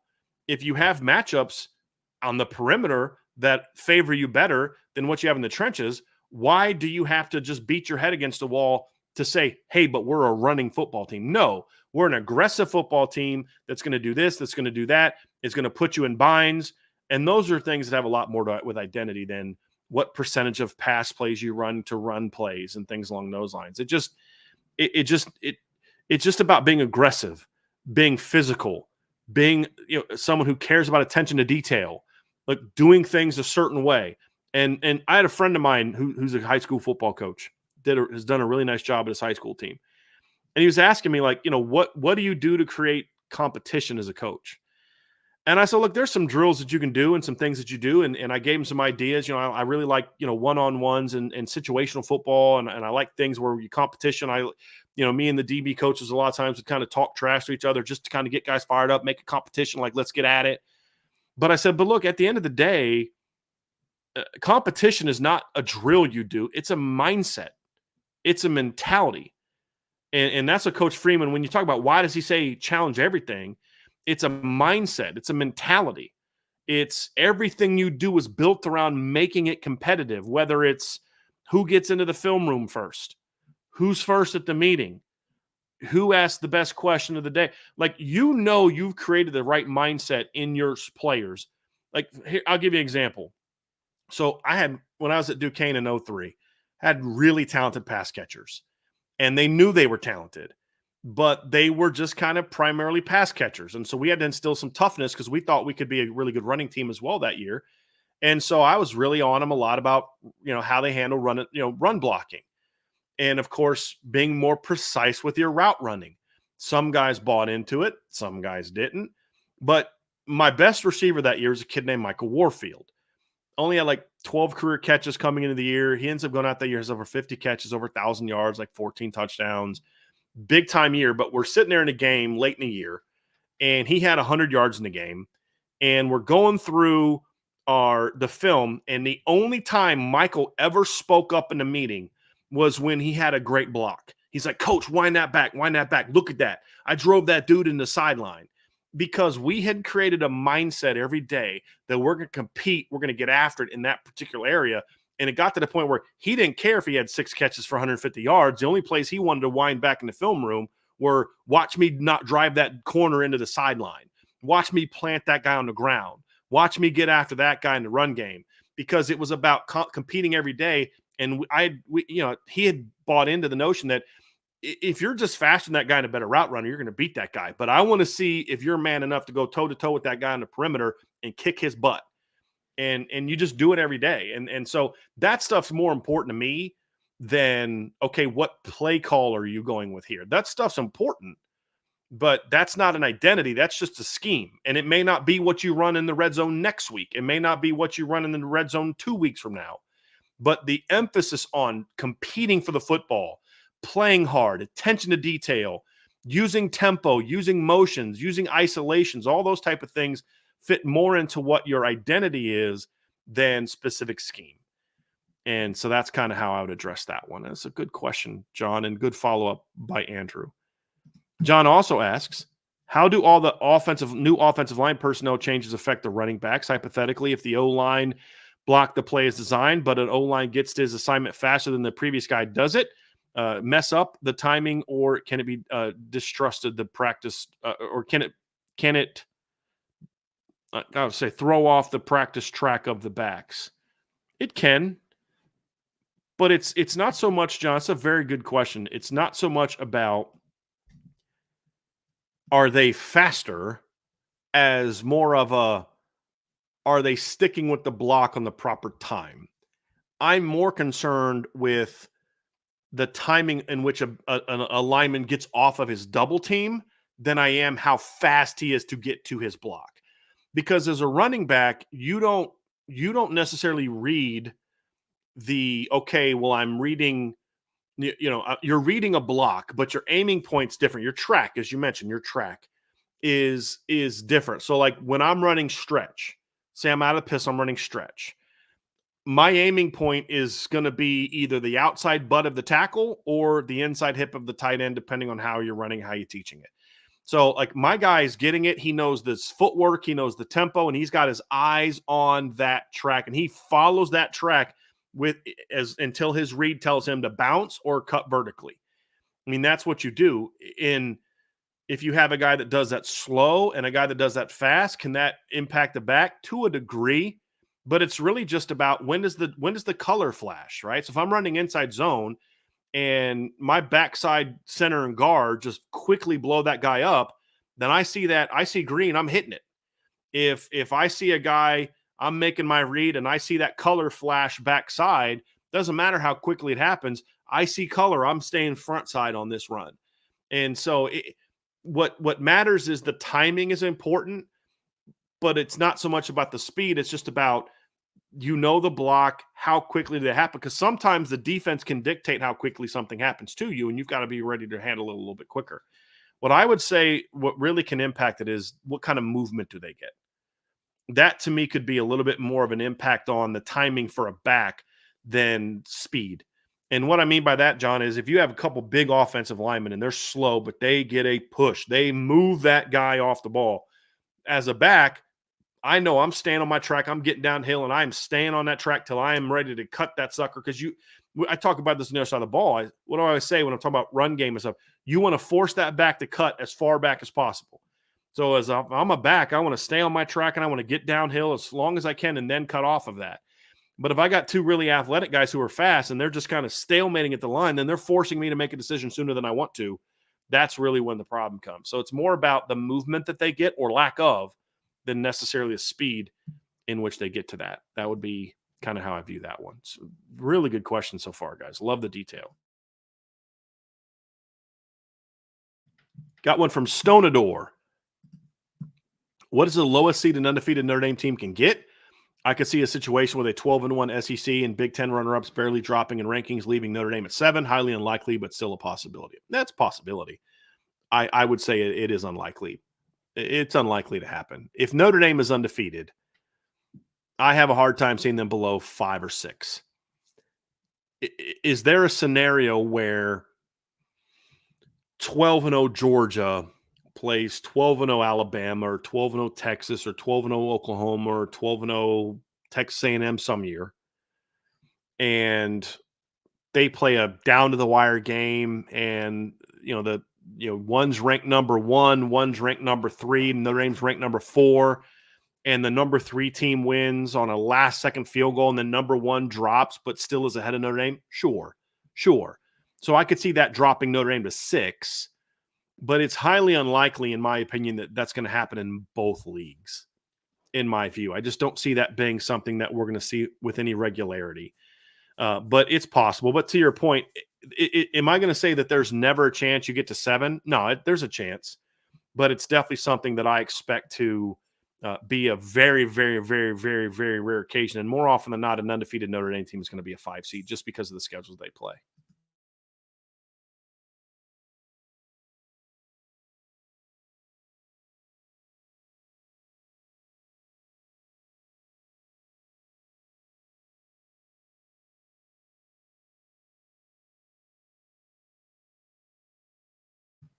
Sorry, guys. Rita just got home from the vet, so she just ran downstairs real quick. So sorry about that. Good question, Stonador. Let's get another one from John A1. Do you get a sense that the players are as confident as the staff about their coaches' chances to beat anybody? I don't. So my thing is, when players show up at Notre Dame, if I got to know players during their time, recruits and stuff, once they show up at Notre Dame, I don't contact them. I just don't think that's it's not appropriate for me to do that, in my opinion. That's just my choice. Some of my recruiting guys do, and that's different. But it's like, look, if you have a relationship with them and you want to, hey, how you doing? That's fine. But we're not hitting them up for information. How you feeling? That's just kind of just not something that I do, that I believe in, and that's more so from my coaching background as opposed to media background. So it's not saying people that do that are wrong, or I'm not saying that at all. Just telling you it's my personal opinion. Now, I'll talk to parents and things like that. I think that's okay because it's just more about keeping a relationship going as opposed to grilling them for information all the time. But a lot of times too, as a coach, your confidence partly comes from what the confidence your players have. Because if your players aren't confident, then they're going to play as such. And if they play as such, then your confidence as a coach is not going to be as high. I would imagine so that it is, John, but that's a guess. I don't know that for a fact. But I know I talked to some parents and I talked to some coaches and other staffers around the program, and there's a lot of confidence. And I have not heard anybody say, yeah, this group's this and that group's that, like we've seen in the past. Or if this, if that. It's like, dude, I think we're going to be really good. And that's an encouraging thing. Now they got to go out and prove it. That's going to be the key, right? It's one thing to feel confident till the first time you get punched in the mouth. And then you're like, oh, I'm not as confident as I was. We're going to find out that part about this Notre Dame football team. I'm sure. I've read stuff about Florida, super confident Florida State team. They're looking for payback for this and that and the other thing. And they believe this, that, and third and all this. And then game comes out and they get punched in the mouth and they don't respond well. So you really don't know how you're going to be until the games are played. You really don't. And you can, because you may say, man, our offense is just rolling all fault. Well, what if it just means your defense sucks? Right? And man, your defensive line can't stop the run. They're just getting gashed every day in practice. Well, then come to find out, it's because your offensive line is the best in the country. And you really don't know until you play somebody else. And so we're going to find that out this weekend. Aiden Benami, thank you, Aiden, for the question. Like BD always says, if a player gets beat out, for the most part, he was the better player, and let's ride him. Pendleton and Knapp, let's go. So I will absolutely back this. It's kind of funny. It's like Joe Rudolph is in kind of a darned if you do, darned if you don't situation this offseason, where if he just trucks out the veteran players, if he just says, Pat Coogan and Tosh Baker are starting, all of a sudden you've got or even Rocco, you've got a 13-game starter at left tackle, you got a 4-game starter at left guard, you got 3 career starts at center, 3 career at right guard. So now all of a sudden you're like, hey, we got over 20 career snaps. And then we're sitting there complaining about how he just kind of trotted out the veterans and there's more talented guys. It wasn't a real competition. I told you all this summer, as long as it's a real competition, I don't really care who starts. Just have it be a real competition. So then he holds a real competition once Charles Jagasaw gets hurt at left tackle. And then there was a real competition all summer, in fall camp at left guard, obviously. And Sam Pendleton wins the job. And Anthony Knapp wins the job. And now it's kind of like complaining about, they're too young. And it's like, well, yeah, they are very young, and it's never good. I'm never a fan of only having 6 career starts in your offensive line. It's not a good thing. But at the same time, assuming he made the right choice, and honestly, I don't think he is making this choice on his own. If he made a bad choice, I promise you Mike Denbrock's like, yeah, that's not what we're doing. We're going to do this. Because, again, Mike Denbrock's a former offensive line coach himself. But Joe Rudolph and the staff said, we're going to go with our best players. And I've said in the past, if it's close, you go with the more talented player, and that's exactly what they did. And so, yes, you're going to have your most – you can't get much less experience than what this group has. But they also felt that this is their most talented group as far as guys that are ready to play now. And, props to them for making that decision. Guys, it is not an easy decision for a coaching staff to bench a 13-game starter for a redshirt freshman who's never played a meaningful snap in his college football life going into Kyle Field against Texas A&M. That is not an easy decision to make. It says 2 things. Number one, it says Sam Pendleton must have played his flipping butt off the last few weeks. And number 2, they're looking to get their best players in the field. And I do think this is going to, from what I've been told, Anthony Knapp's a better run blocker than Tosh Baker right now. And then also, Sam Pendleton's a good run blocker. We've seen that even in backup minutes, and we saw that on his high school film. So they're looking to get a physical group on the field, and that's what they chose to go with. A more talented, more athletic, physical group of guys. It's just young. And that's going to be the thing that, the talent's going to be higher. The inexperience is going to be lower. Which one carries the day in College Station? That's going to determine how good this group can be. Does the talent outshine the lack of experience, or does the lack of experience limit the talent? I don't know the answer to that, but it's going to have a big say in the game. There's no doubt. Super chat from AST12321. Thank you for another super chat. Am I crazy for hammering the under 8.5 wins for Michigan? I'm not a bettor. I don't think I've ever bet a football game in my life. I don't know that I've ever bet a sporting event. I think the only gambling that I can remember doing is laying down a 20 spot for a fantasy baseball team back when I was in my 20s. and playing roulette at the casinos when I was, again, in my 20s and much younger person. So I'm not a bettor. And so I can't tell you whether you're crazy or not. All I can say is this. I look at this Michigan football team. They're going to have a very, very, very good defense. And you have to bet about whether or not that defense is going to be negated by the offense. They've got three very tough games before Ohio State: Texas, USC, and Oregon. To me, I think those are the three toughest games, but they're all at home. Do we think Michigan's going to lose at least two of those, and then they lose at Ohio State, and then you got to think they're going to drop a road game against Washington or Illinois, maybe Indiana. So if they go 2-2 or 2-1 against Texas, USC, and Oregon at home, then the chances of them being worse than 9-3 are slim. If they go 1-2 in those three games, then there's a much greater chance that they're going to be an 8-4 football team. So, I mean, we're going to know by the end of September, but I never have advised anyone to bet. I have talked my dad off of betting the last 2 years just because it's my personal opinion. And he's kind of ticked at me because he wanted to take the over on wins last year, 7.5. And I convinced him not to because I just didn't want to bet. But he still throws that in my face a little bit every now and then. Like, yeah, I could have won some money if you didn't convince me not to bet. But they're a tough team to evaluate because I think their O-line is going to be good. I think their defense is still going to be really good. I got questions about their receivers. I'm not a big Donovan Edwards fan as the guy. And none of their quarterbacks inspire a great deal of confidence for me. So and then of course there's all the other stuff, completely overhauled coaching staff, no Jim Harbaugh, the notice of allegation, all that kind of stuff. Like, does it kind of all come crashing down this season? We're going to find out. I think it will.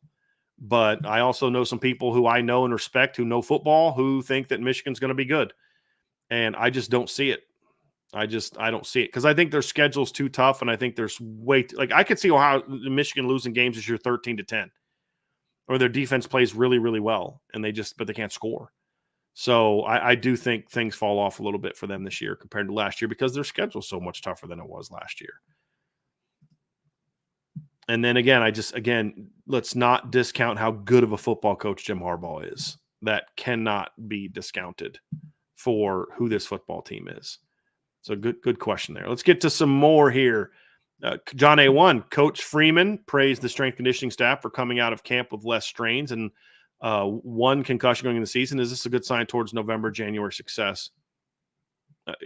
Sure, it is.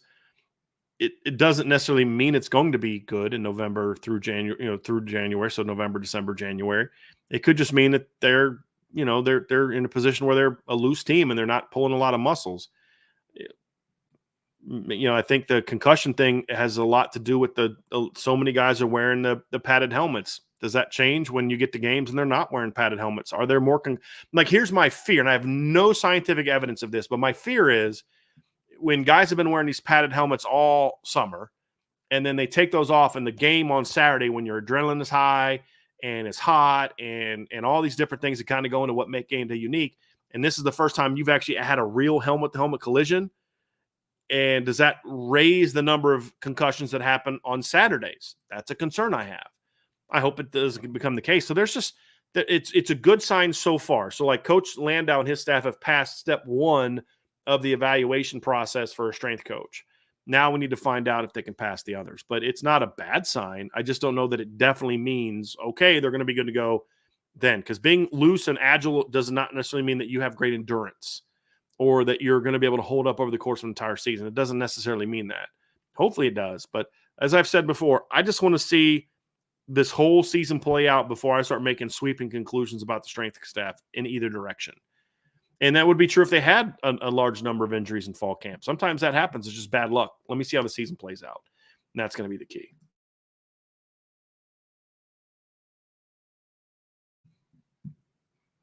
And Ball Peen Shillelagh. The Georgia Tech Florida State game showed us that camp intel isn't always to be trusted, and there's a reason you play the games. What unexpected, uneven matchups do you think could define the Notre Dame Texas A&M game?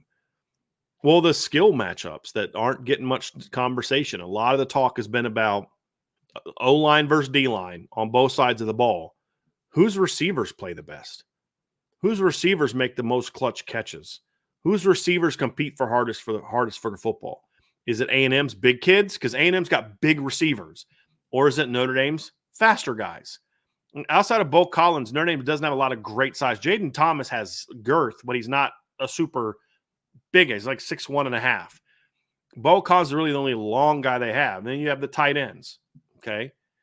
That's going to be it for me. Whose pass catchers make the most plays? I think that ultimately is going to determine this game, because you have a very good secondary for Notre Dame against a Texas A&M receiving corps who hasn't played great and is in a situation where, there's a lot expected of them. They haven't had a great fall camp, but just not being great in fall camp doesn't mean you're not going to be good once the season starts. Anyone that's coached football will tell you they've had guys that just struggle in fall camp, and then once the lights turn on, it clicks and they're ready to roll. And then there's other guys that are great in fall camp, and then you get to the games that matter, and they just, they end up fading. So it doesn't necessarily mean anything, what happens in fall camp. It depends on what you do on Saturdays. In my opinion, it's going to come down to that right there. That's the thing that we're not talking about. Can on paper, the Notre Dame secondary should lock down the Texas A&M receivers. Games aren't played on paper. They've got big kids, 6'4", 6'5", 6'6" guys. Do those guys just outplay them for the football or not? Can the Notre Dame DBs make a bunch of plays, put Texas A&M in second and third and long situations because they're not giving up a lot of those early down completions, force them to be, an inefficient pass offense, keep them around that 50% mark, which Notre Dame was so good at doing last year.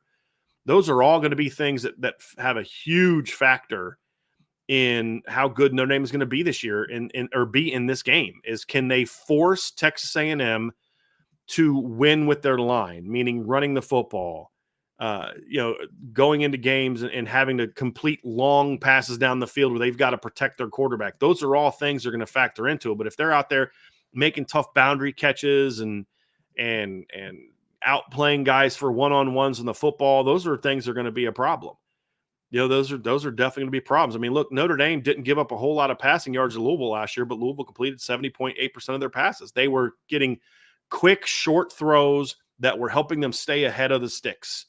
That was a big key in that game, and that's why Louisville was the one team that was able to go out there last year and move the ball and get enough points to really beat Notre Dame with their offense, right? And so those are things that Notre Dame's going to have to do a much better job of this year in games like that on the road, is be really good at forcing a lot of incompletions, keeping them behind the sticks, and make them beat you with their perimeter players. But that's also, but if they do, you could be in trouble. And then the flip side is true. Look, we think Notre Dame's receivers are going to be better, but we don't know. They've got to now go prove it. And so whose pass catchers are most impactful to me is going to have a huge impact on who wins this game. And like Georgia Tech, Florida State game, to your point. Some of the things we said about Georgia Tech going into the season that were going to be strengths were strengths in that game and played into them winning. Haynes King's a really dynamic runner. Jamal Haynes is really good. Eric Singleton's really good. Okay, but Eric Singleton had a good play early, but then after that, it was the other pass catchers that stepped up and made plays.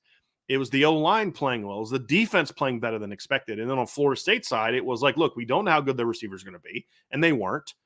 We don't know how good their linebacking core is going to be. They were okay at best. But, hey, they're good in the trenches on both sides of the ball. But in the game, they weren't.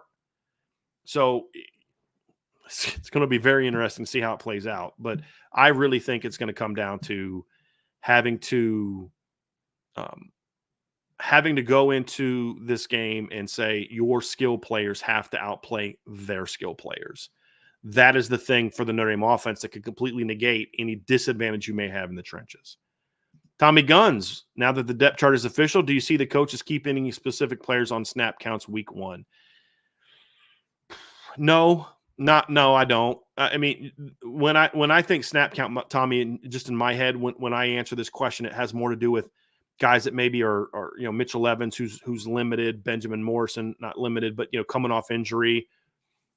Howard Cross. No, I don't think any of those guys are going to be on a snap count due to injury.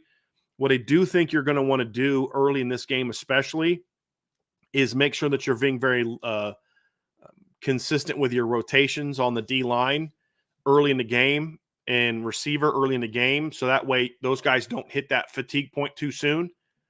That's going to be a key, but that's not so much about guys being on snap counts as much as it's about managing your rotation properly until the sun completely goes down and the adrenaline is worn off and those being able to manage that is going to be very important for this team.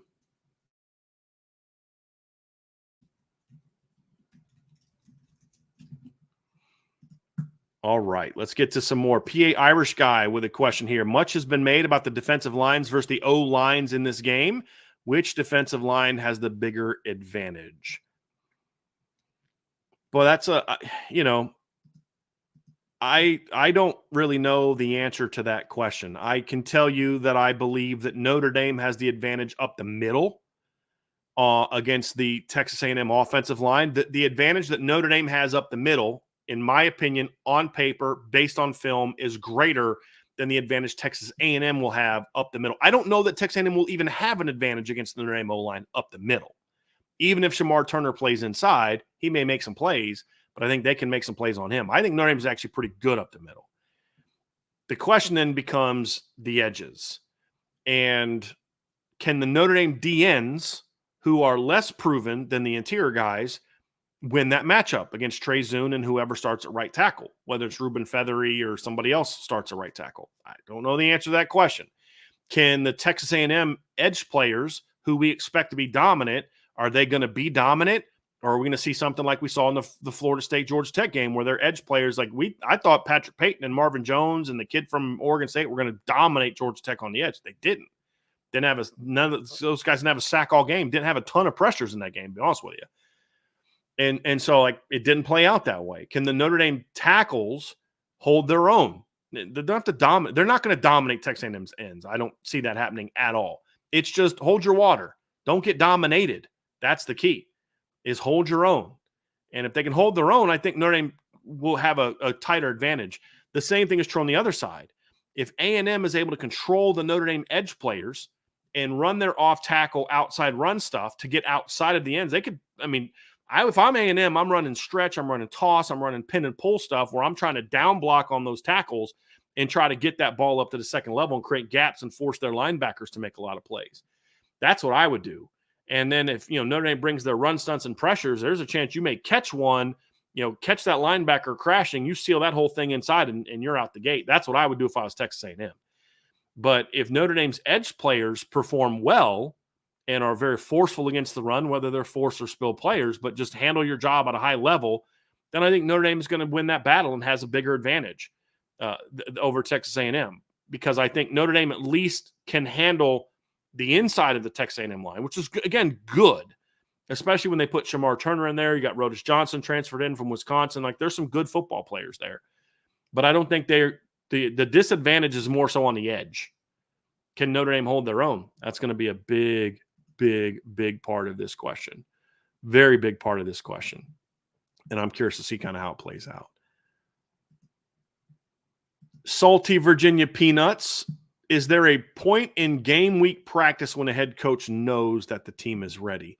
There can be. It varies team to team and week to week, honestly, Salty. Man, I've had weeks as a coach, this is honest, for multiple teams where you go through the entire week of practice and you're like, dude, we are so ready. We went through days where the ball would just not hit the ground. We were that good throwing the football. We are so ready. And you get out on Saturday and you don't play that well. And then there have been weeks as a coach. This is honest truth. And this doesn't just happen one or two times where you go through the week and you're just like, dude, we are just sloppy. We're not making a lot of plays. And then you go out on Saturday and your Wednesday, your scout team kicked your butt in 7-on-7. I don't know what we're going to do this weekend. And then you go out on Saturday and you just dominate it, because a lot of it has to do with the mental preparation.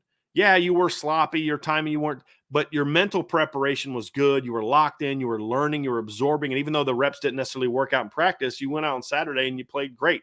It doesn't always happen that way. I wouldn't even say that's prominent, but it just, and you don't really know that until you get into the season and you see how the preparation during the week can prepare you. I mean, thought it was like Coach Swinney said after the game in 2022 against Notre Dame, he's like, we had a great week of practice. Great week of practice.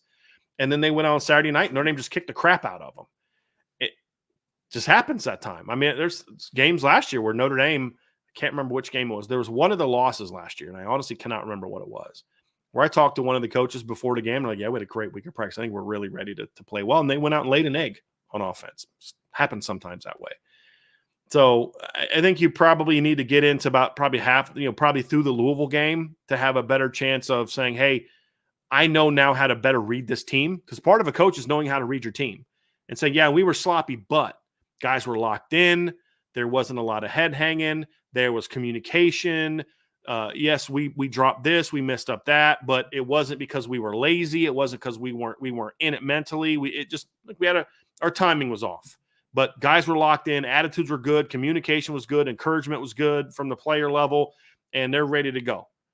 But it's like, yeah, this guy dropped the ball. This guy's fussing at him. The quarterback's yelling at him. Quarterback's getting on the O-line. We're kind of at each other's throats. We're just not locked in. There's a lot of undiscipline going on right now. I don't feel good about that. And then that can kind of maybe play into it more. So it takes time to learn your team. It really does. And you don't really know it until you get to see them go out and perform against another team. And then you kind of look back and be like, okay, we're 6-0. We've had 4 really good games, 2 sloppy wins. The 2 weeks where we were sloppy in practice. We did this. How can we learn from that and apply that to make sure that this doesn't happen again down the road? Those are all things that you factor into it. But it takes some time to have a read on that, right? Because again, it doesn't always how you practice is how you play. It's not as a team. It's just from a execution standpoint. You can kind of have an idea, however, if you're not focused during the week, the odds are pretty good that you won't be focused on Saturday. That's the one thing you can kind of learn about. And that tends to be a little bit more universal. But even then, every team is a little bit different. It really is. And I don't know that they definitely know what this team is going to be.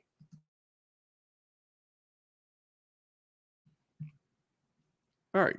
Lots of great questions today. John A1, does Riley Leonard break out as a passer game 1? It's possible, John. I don't know that I'm necessarily predicting it.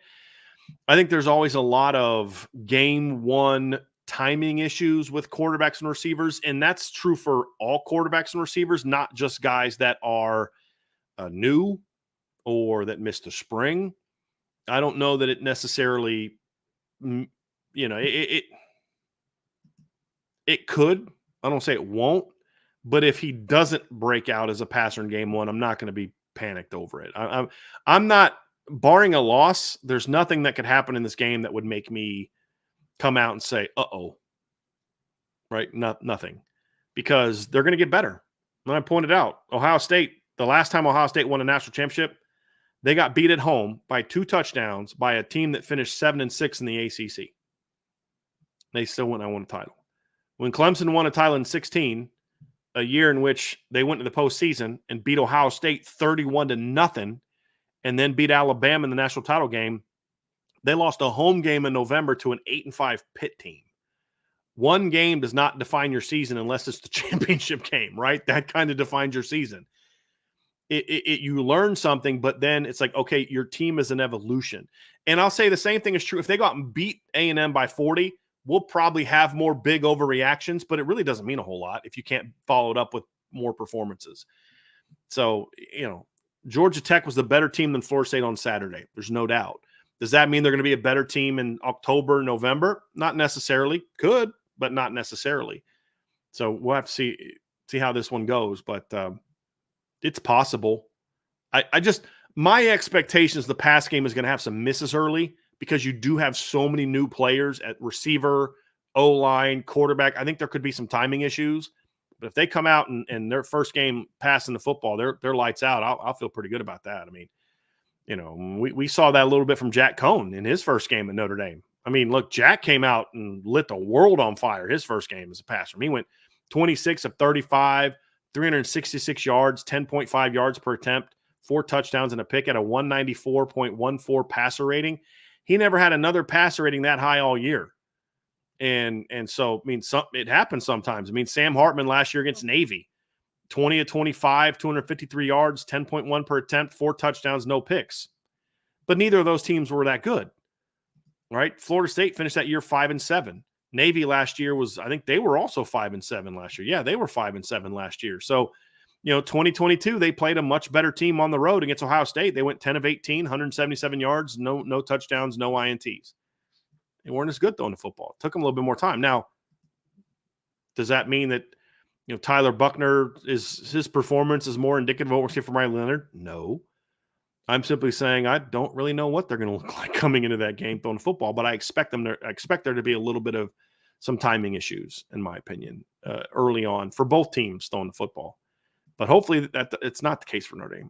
I'm usually trying to be prepared for it, because as a coach, you need to be prepared for it, because if you have some timing issues, then you need to have a set of calls that you can go to kind of get them on the same page. Sometimes coaches will do that early in the game. Hey, we're gonna get some easy stuff called, so the quarterback get into a rhythm. Get some hitches, get some shovels, get some bootlegs, just get some nice easy rhythm, high lows, crossers, things like that, and just let the quarterback just get into a rhythm. Don't ask him to make full field reads on the first series. Maybe run a play action post or a play action go or something that's just a little bit of an easier read and get rolling that way. It just that's partly knowing your team, right? And that we're going to find out if this group is able to overcome that in the first game. Salty Virginia Peanut says, if we assume that Chris Fowler and Kirk Herbstreit are biased against the Irish, is it nonetheless preferable to have them call the A&M game versus others? Honestly, with those two, I don't care as much about them being biased as much as I just don't enjoy them calling a game. Herbstreit's okay, but I just don't think Fowler's very good at calling games. I just don't think he's a great play-by-play guy. Just my opinion. I could be wrong. It's just my opinion. I don't think he's a great play-by-play guy. So that's more of my issue with him, is not the bias. Because, I mean, look, if you're a Notre Dame fan, like, what's funny is if you go back and watch that, like, go on message boards after that game is played, I promise you are going to have message boards for A&M and message boards for Notre Dame saying how the announcers were biased against their team. That's just kind of how it plays out. I don't think Kirk Herbstreit is biased against Notre Dame as much as he just tends to pick themes and he sticks to those themes. Sometimes they're pro Notre Dame, sometimes they're not pro Notre Dame. And it can make him come across as biased. I think his issue is, to me, I don't always think that Kirk Herbstreit's the most prepared like other color guys are. And so he kind of has perceptions of what he has going in, and he kind of stays on that throughout the game. Whereas good color guys kind of let the game evolve, and then they kind of focus on what's actually happening in the game. I think that's more of my issue with Kirk. I've never felt that Kirk was consistently biased against Notre Dame as a color guy. I think he has some Notre Dame bias.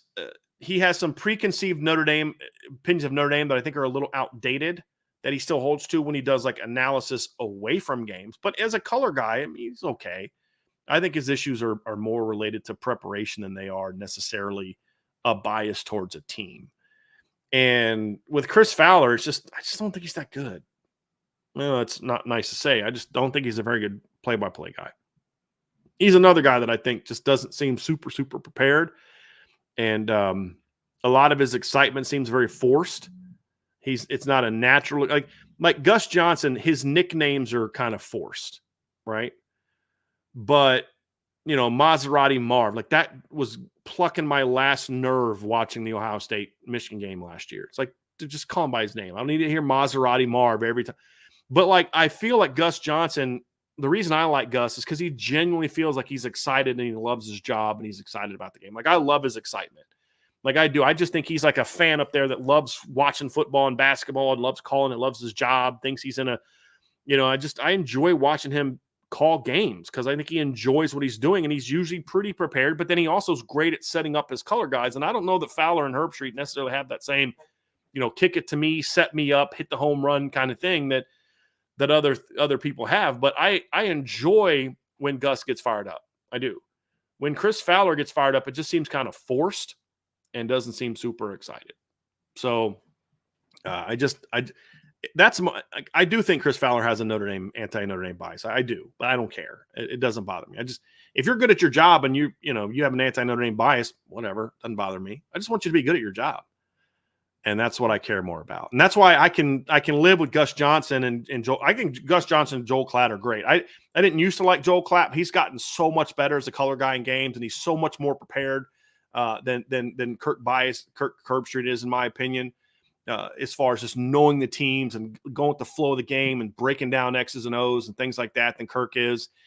But they're just a great team. They like play off each other really well, Joel and Gus do. I don't feel that way about Chris Fowler and Kirk Herbstreit. They're just kind of two personalities from ESPN that they've turned into the team, the go-to team. And I just, that's just kind of how I see it. So I could be wrong, but that's my view. Salty Virginia Peanuts, does the selection of Knapp for left tackle surprise you? It doesn't surprise me now because we've kind of anticipated for a couple weeks. If you would have told me before camp started that Anthony Knapp's going to start left tackle, I'm like, dude, you're nuts. There's no way. Who got hurt? I'd ask you who got hurt other than Jags. Who got hurt? You say, well, Jagasaw is going to get hurt. Okay, who else is going to get hurt? I would not have picked that at all. So big picture, I'm surprised. Like, was I surprised today when the depth chart came out? No, I wasn't. But if you would have released a depth chart day one to have him left, I'd have been surprised. So I hope that makes – I don't be like, no, I'm not surprised at all. I thought if Jagasaw got hurt, Anthony Knapp would be the guy. Nope, that wasn't me. I was not that guy. So, yeah, I'm surprised from it. I'm surprised about it in that regard.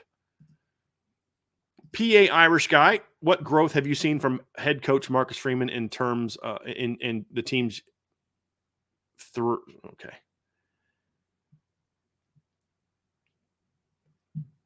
Sorry. I'm not quite sure what you're asking there. I apologize. My head's not in it today a little bit. So I apologize. Salty Virginia Peanuts, what are the strengths and weaknesses of A&M's defensive units?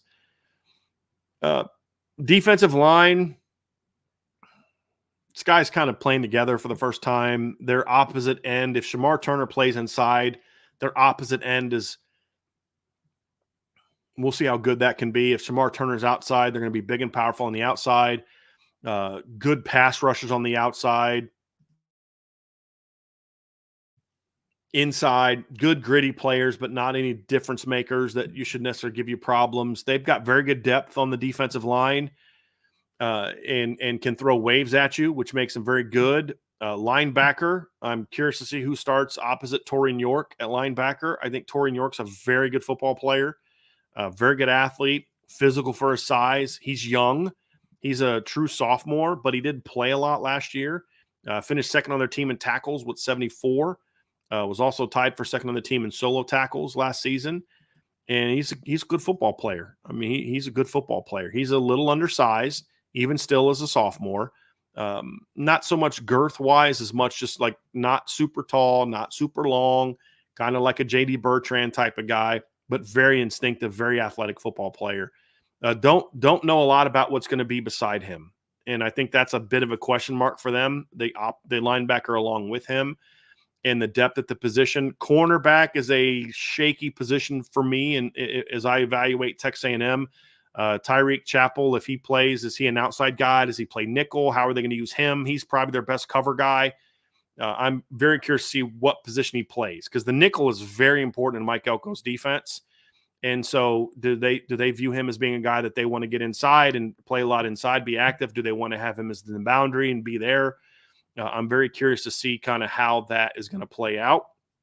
When I look at that secondary, I think their safety position is good, but especially kind of coming down and playing the run because they were a great run defense last year. I do believe that there's some things you can do to them in the pass game to take advantage of their secondary and their corners. I think if there's an issue with Texas A&M, as far as like a matchup advantage where you've got to be able to make some big plays. It is going to be getting your best pass catchers against their secondary players. That's going to be a big, big part of this game. Can you get your tight ends? Can you get your slots? Can you get your perimeter guys matched up against their safeties and outside corners, and can they win? That's going to be a big question mark for me. And, a lot of new faces. Like they got a kid, Bryce Anderson, who's a really good football player, I think. He's a guy that had a lot of success for them last year as a run defender, very good run defender, very good downhill guy.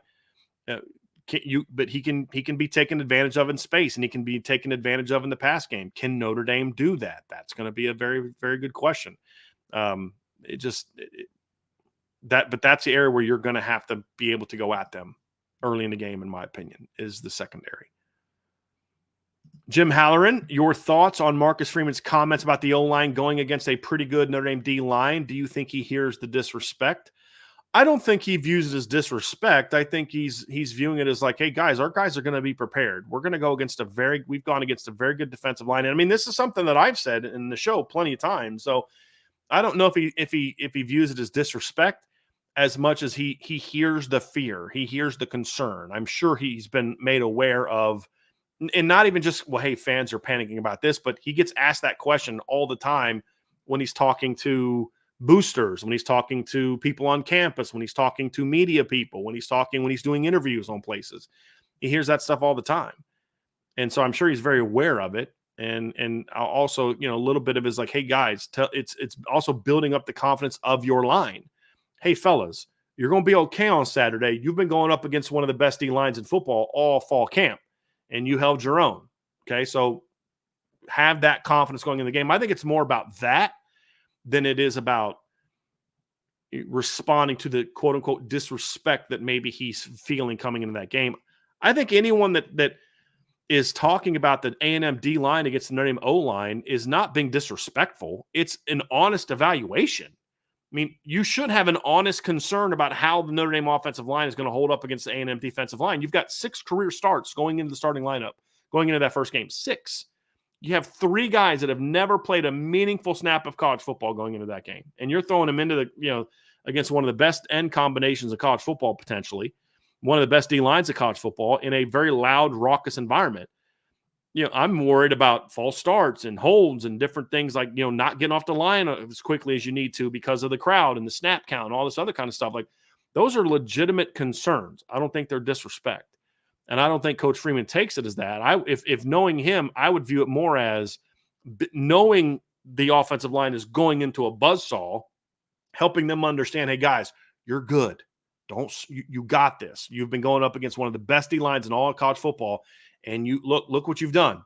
Like, there's nothing they're going to throw at you that Riley Mills hasn't thrown at you, or Howard Cross hasn't thrown at you, or Bubakar hasn't thrown at you, or Josh Burnham hasn't thrown at you, or RJ Open hasn't thrown at you, or hey, you're worried about a big old, long, athletic, freaky defensive end. Well, we got one named Bryce Young, and you handled him in fall camp. You know what I mean? So I'm not saying that they did. I'm just like, that's the message that you're giving, and I think that's really what it boils down to.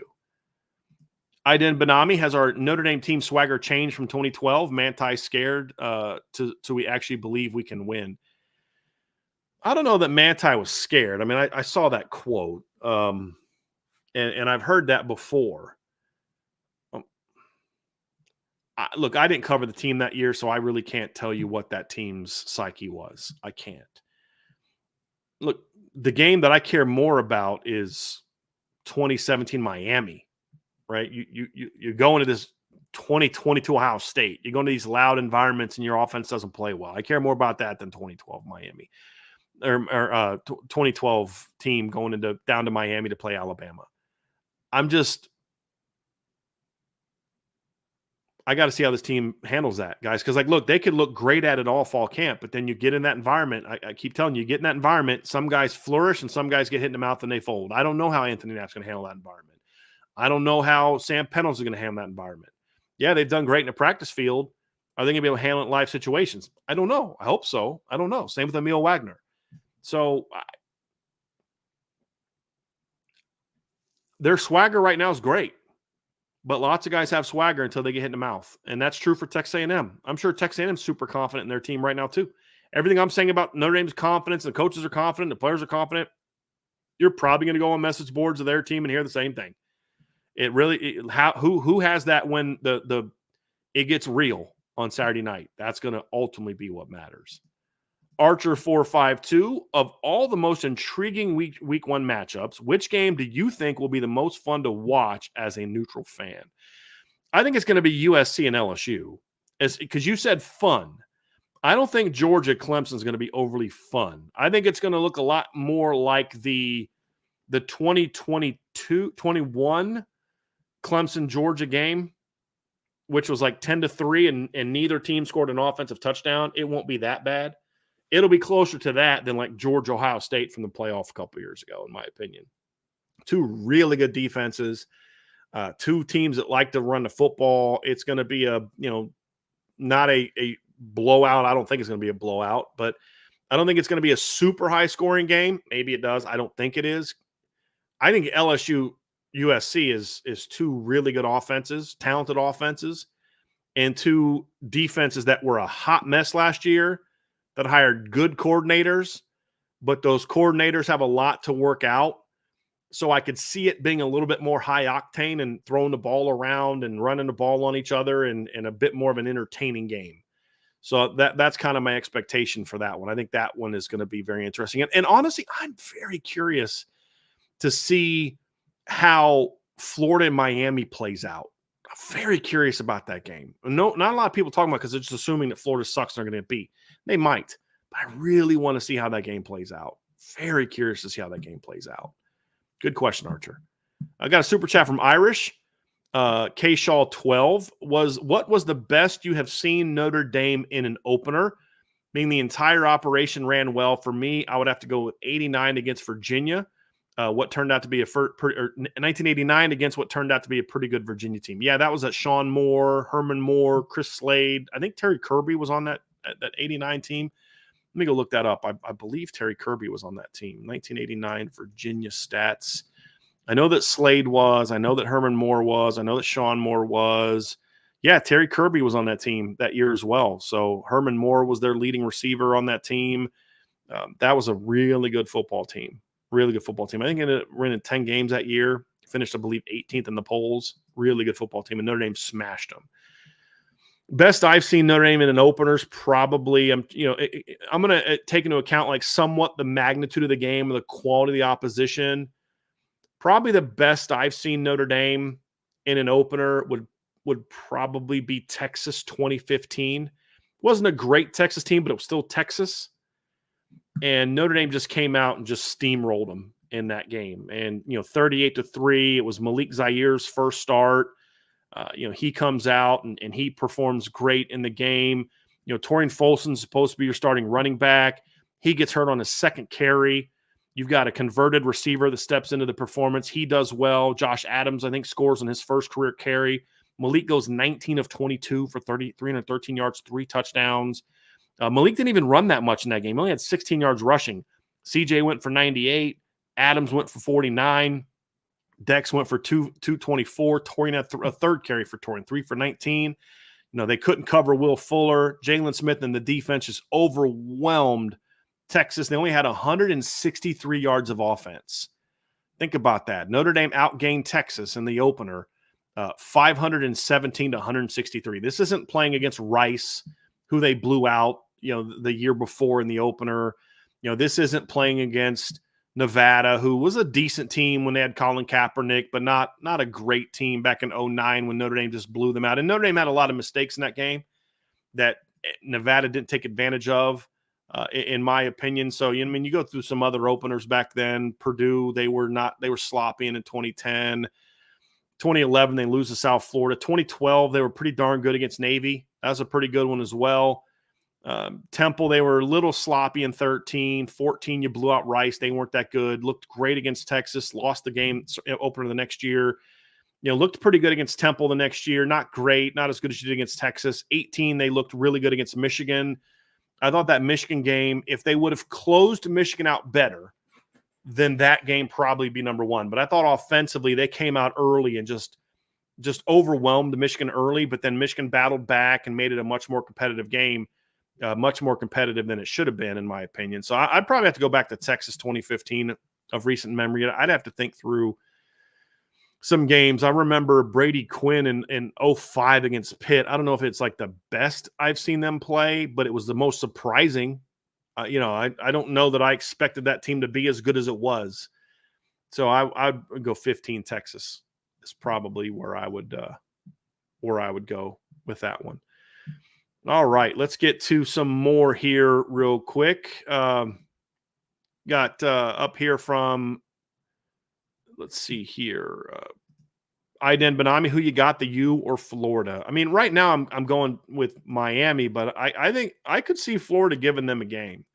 I could.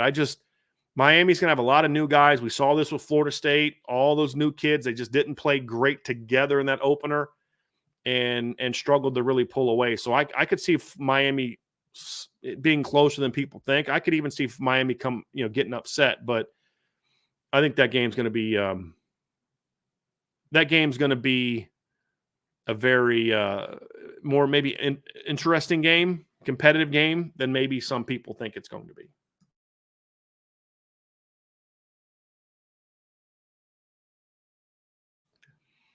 All right, let's get to got M. Kostrub. The last time Notre Dame started a freshman at left tackle, it turned out pretty well. Well, technically, the last time Notre Dame started a left tackle was Joe Alt, and that turned out well, obviously. But remember, they started a different left tackle out to start the season, Blake Fisher, and that didn't go well because he got hurt at halftime. And then it took them a while to figure out who was next. And that obviously was a concern. They put Michael Carmody in there. He struggled. They put Tosh Baker in there. He struggled. And eventually Joe Alt stepped in and handled the job. So the fact that you're already down to your second guy does raise some concerns. If something happens to Anthony Knapp or he doesn't play well, where do you go? But, yeah, to your point, the last true left tackle to start for Notre Dame, the most recent was Joe Alt, and that turned out really well. Really well. Sean Kelly, with having the veterans on the number 2 O-line, how short should the guy's leash be? It should be not short, honestly. The only way that I would make a move early, now, first of all, you guys know my stance. I'd be ready to rotate in certain situations. Like, I don't know that they're going to do this, but like I wouldn't be afraid to have Rocco Spindler in there every third or fourth series at left guard and be okay with that. But you need to be prepared to kind of have them come in if those guys are just getting overwhelmed. They're just committing a lot of mental mistakes. They're clearly the moment has gotten to them. You look in their eyes and they're just like, oh my gosh, what's going on? There's 100,000 crazy screaming people. This is a whole lot different than practice. Then that leash is short. If the leash is short because they're just not necessarily playing well right away, what's the leash like if they're just not playing well right away, but they're mentally locked in? It's like, okay, I'm going to have a little bit longer leash. Let's get them into the flow of the game and see how they do. But it really just comes down to kind of reading their eyes and reading their reactions. If they're just overwhelmed by the moment, overwhelmed by what they're doing, then you're going to have to make a move. But I would hope, like you took all fall camp to come to this decision. You don't change it in a half. And that's kind of my stance on that. And I also don't want those guys looking out over their shoulders thinking, oh, if I give up a sack, I'm going to get benched. You want them just playing football and that be the focus. Paulie Walnuts.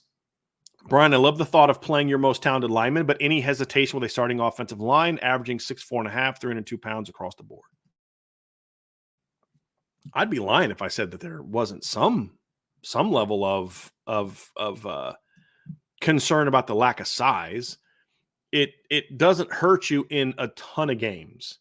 The problem is this is one of those games where it can hurt you, because I do think Texas A&M has some really good size, especially if they start Shamar Turner at end.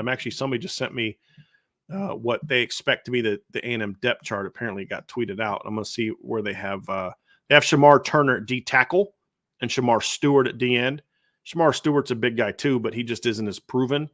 But their D line is 285, 300, 300, and 290 across the board when they're starters.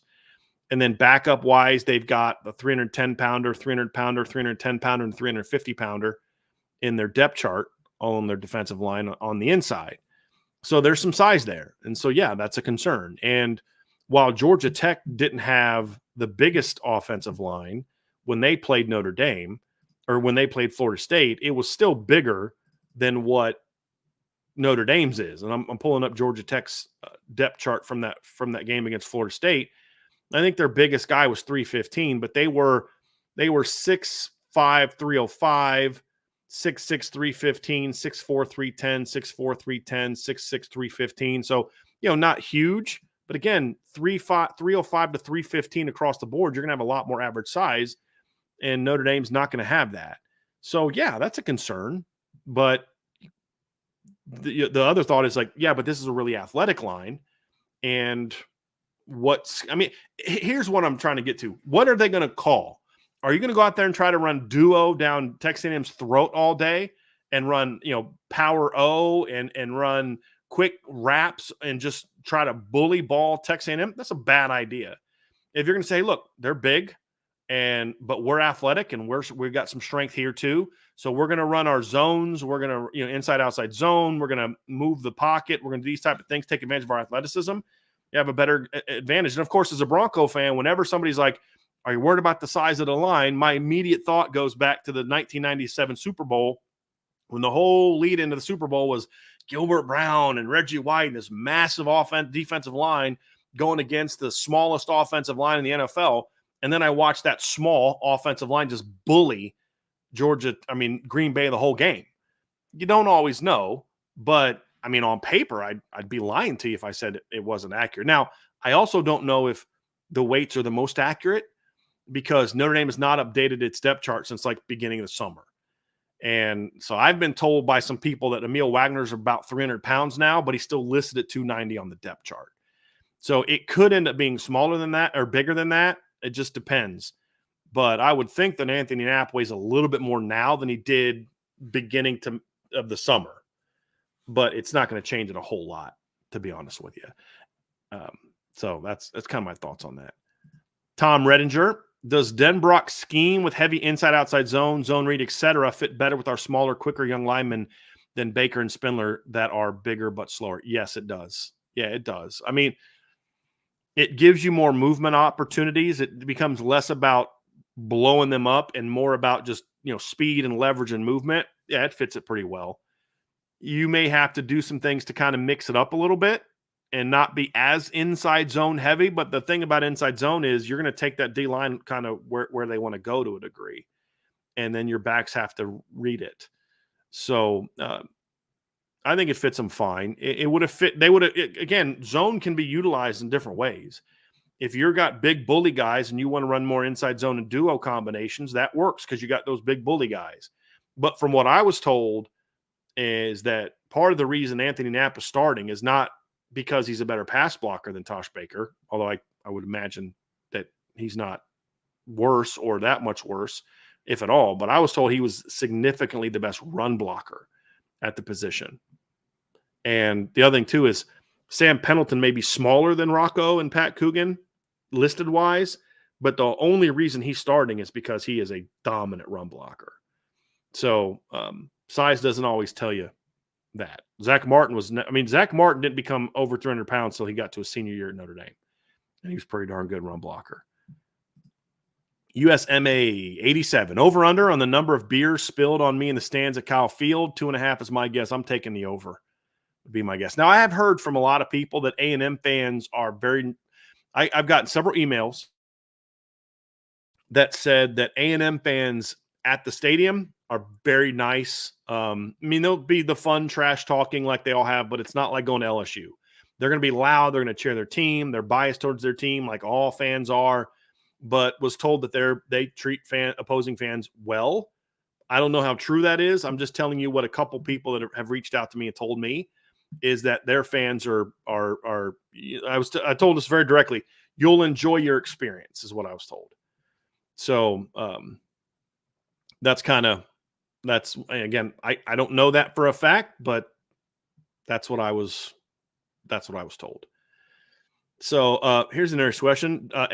Coach, do you still attend press conferences? No, I don't attend press conferences. I hire people to do that. So that way I can do shows.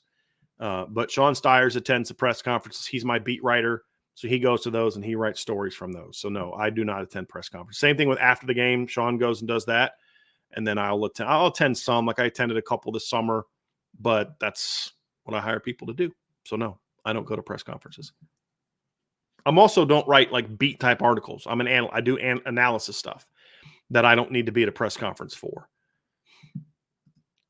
Got here from 99 Problems of BK1. If I'm the Notre Dame coaching staff, I'm pumped that Notre Dame is the underdog.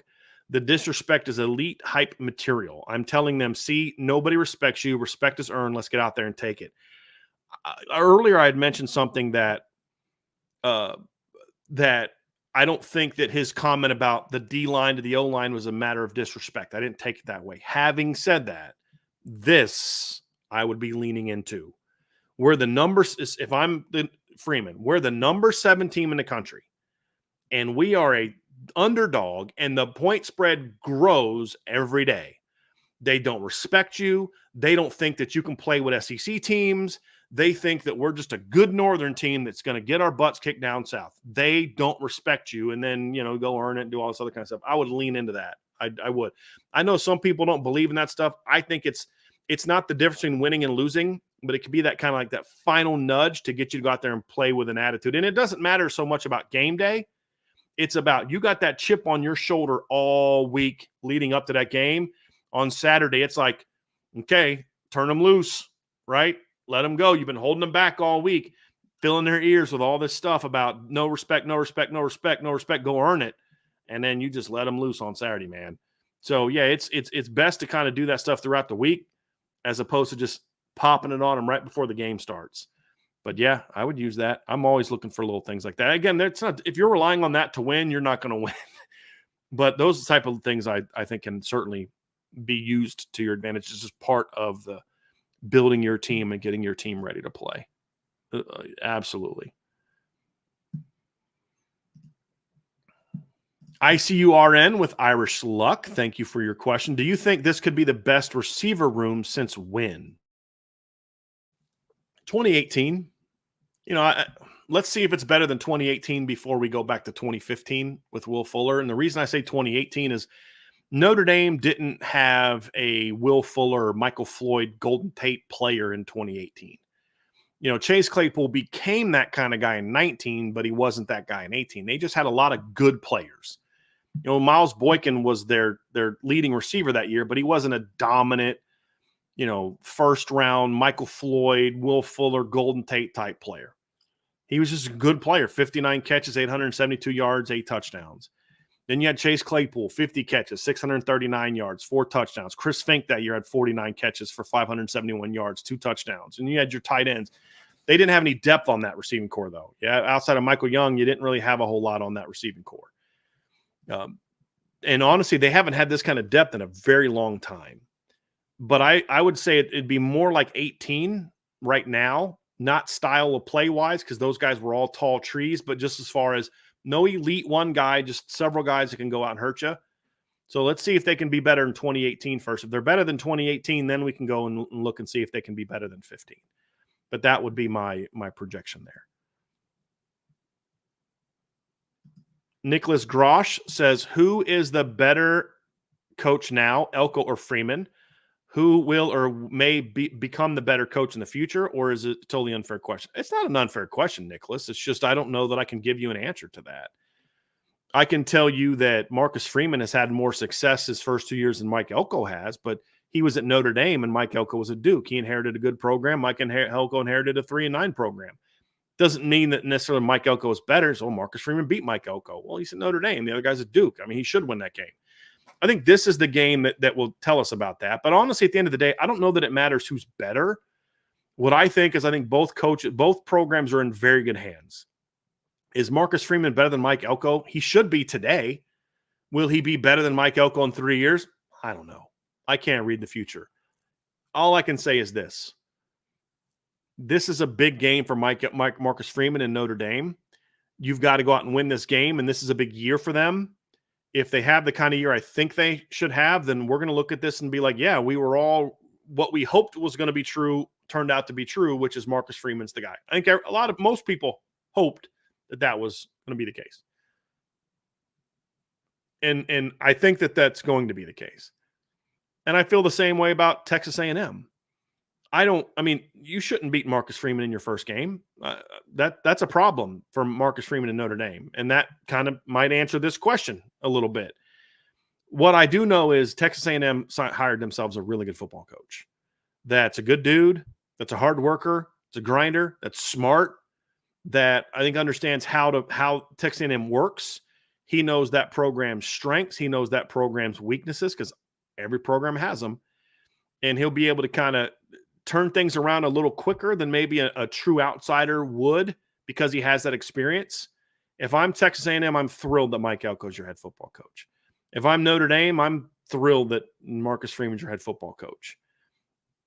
Who will become better? That'll play itself out. I don't know the answer to that. I hope that it's Marcus Freeman, but let's see how that goes. I mean, starting off 2-0 against Mike Elko is going to help. Certainly going to help. You get another shot at him next year at your place. So we'll see how it plays out. But I mean, part of it's Nicholas is going to get decided on the field to a degree. You know, Mike Elko and Marcus Freeman are going to square off each other 3 years in a row because Notre Dame hosts A&M next year to start the season. If Marcus Freeman wins this one and the next year, then okay, I'm 3-0 and I beat you twice at your place, you know. But if Mike Elko wins this one and, you know, okay, what happens next year? And it's going to determine a lot of that. So it'll be determined. I just think both teams have really good football coaches. That's right. That's what I can confidently say at this point in time.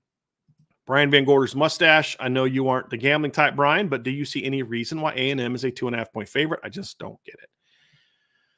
Well, I mean, there's the betting reason, right? And that would be more along the lines of if you make Notre Dame the favorite, I would imagine a lot of money is going to go towards Texas A&M. My understanding of how they try to do lines is they want to try to create as much equal movement on both sides. They want to try to create as much action on both sides, correct? You guys can correct me if I'm wrong on this because, like I said, I'm not a gambler. I don't study this thing, but I've had enough conversations. So you say, hey, look, I do know this. If I'm a bookie and I'm trying to make as much money for myself as possible, I want there to be sort of obviously if everyone bets on one side and that side loses, then I make a lot of money, but that's not necessarily a long-term strategy. The way to really make money over a period of time, I would think, is to try to create as much action on both sides as possible. So that way, no matter who wins, you're getting paid. Because there may be that game where everybody bets on one side and you win, and so you get that money. And then there's the other side where you're going to lose some of those. If every game comes down to there's an equal betting, then you're getting paid no matter what, right? And so there's factors that go into it, and all types of different things. But I think the other part of it too is we can be honest and say that the perception of A&M being like a Georgia, a Ohio State, more so than an NC State or North Carolina, is that these are the games that Notre Dame hasn't played well in. And so I would assume that factors into it as well. But I think it has more to do with the gambling reasons. That's the best thing I can tell you. And again, because I'm not a gambler and people in the chat may tell me there's a different reason for it, and that's fine. But I wanted to at least honor your question and try to answer it best I can as someone who's not a gambler. And like Andrew Gilmore says, Notre Dame just hasn't won big games on the road. Again, agree. But why is this considered a big game? They have absolutely beaten teams like Texas A&M on the road. They beat NC State on the road last year. They beat North Carolina on the road the year before. That's who A&M is right now.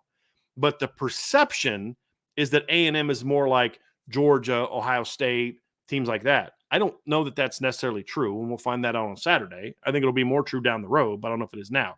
The perception is that they don't win those type of games. But I think Notre Dame has won this type of game quite a bit. We're just going to find out if I'm right or wrong about Texas A&M. That's going to be the thing. So, Notre Dame wins this game and looks good doing it. Then the next time that may be a little bit different when this kind of thing happens. Couple more super chats down here. Got one from Tyler Evans. Who wins the Penn State West Virginia game and why? Well, I think Penn State does. It's going to be at West Virginia. So, they've got Garrett Green. They've got a decent team coming back. They had some losses from their defense last year, which are going to sting a little bit. But, they were a good program last year. Went 9-4 last season. Penn State handled them pretty good. But again, that game was at Penn State. This one will be at home. So we're going to kind of find out what kind of team they have. But, I felt West Virginia had a really nice year last year, 9-4. But I also thought they had a lot of smoke and mirrors wins. I mean, they beat Texas Tech by 7, beat TCU by 3, beat Baylor by 3.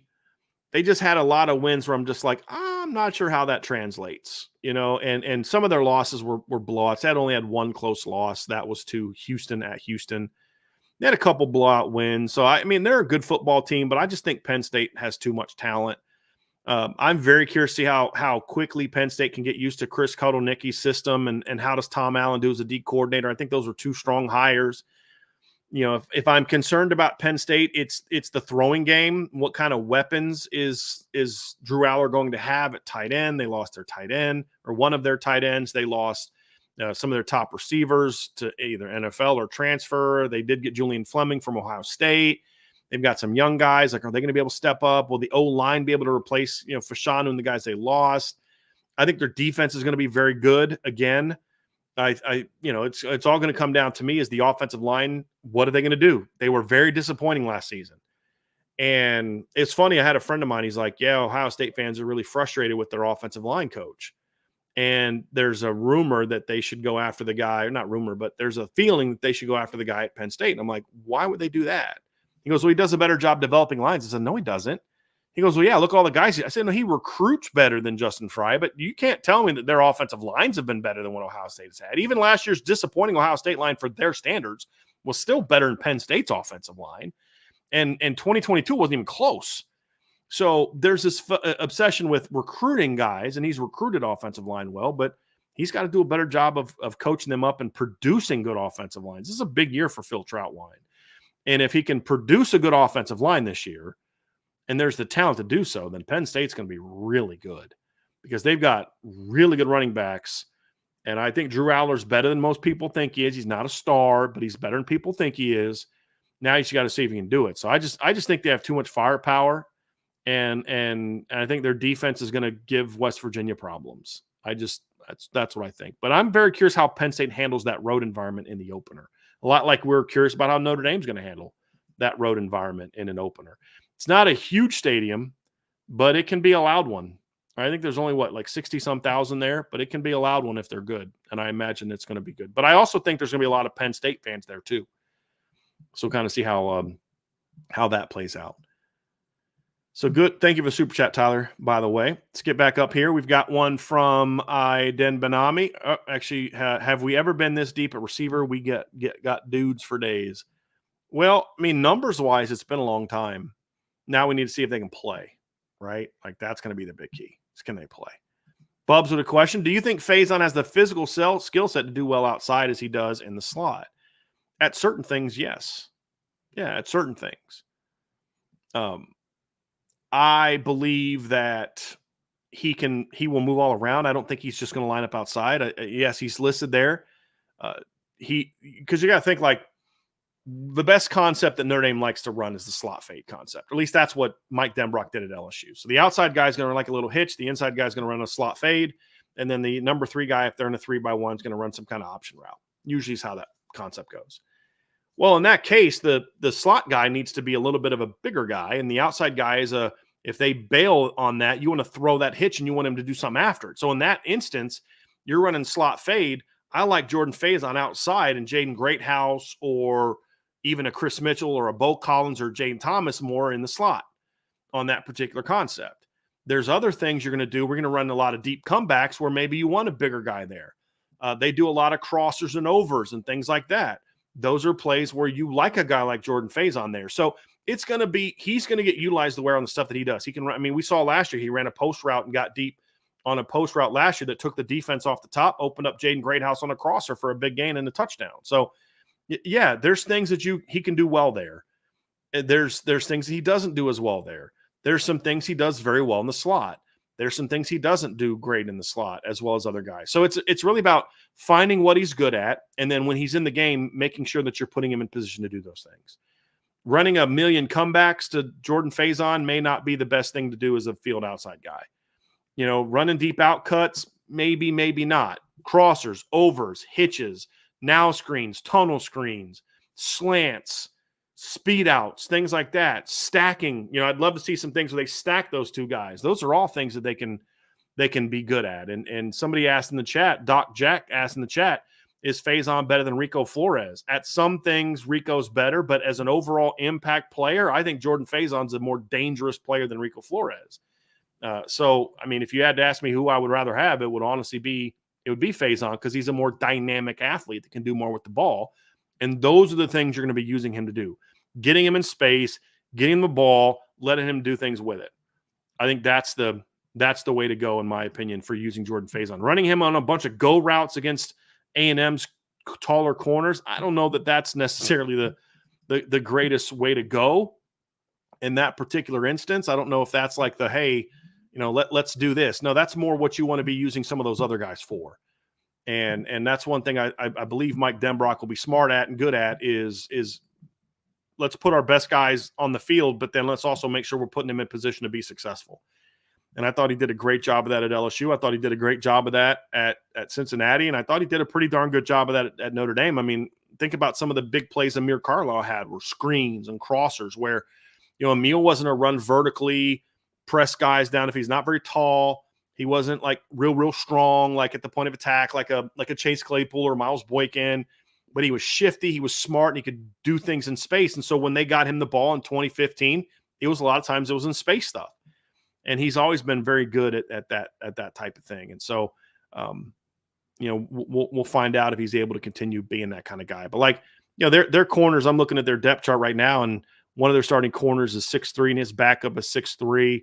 They got Tyreek Chappell listed as a starting corner and the starting nickel. He's 5'11". The guy that is the oar for him at the other corner spot is, a 6'1" guy. So they're going to have some taller receivers. So there's going to be some things you don't want him necessarily running vertically on in those instances. You want them chasing him.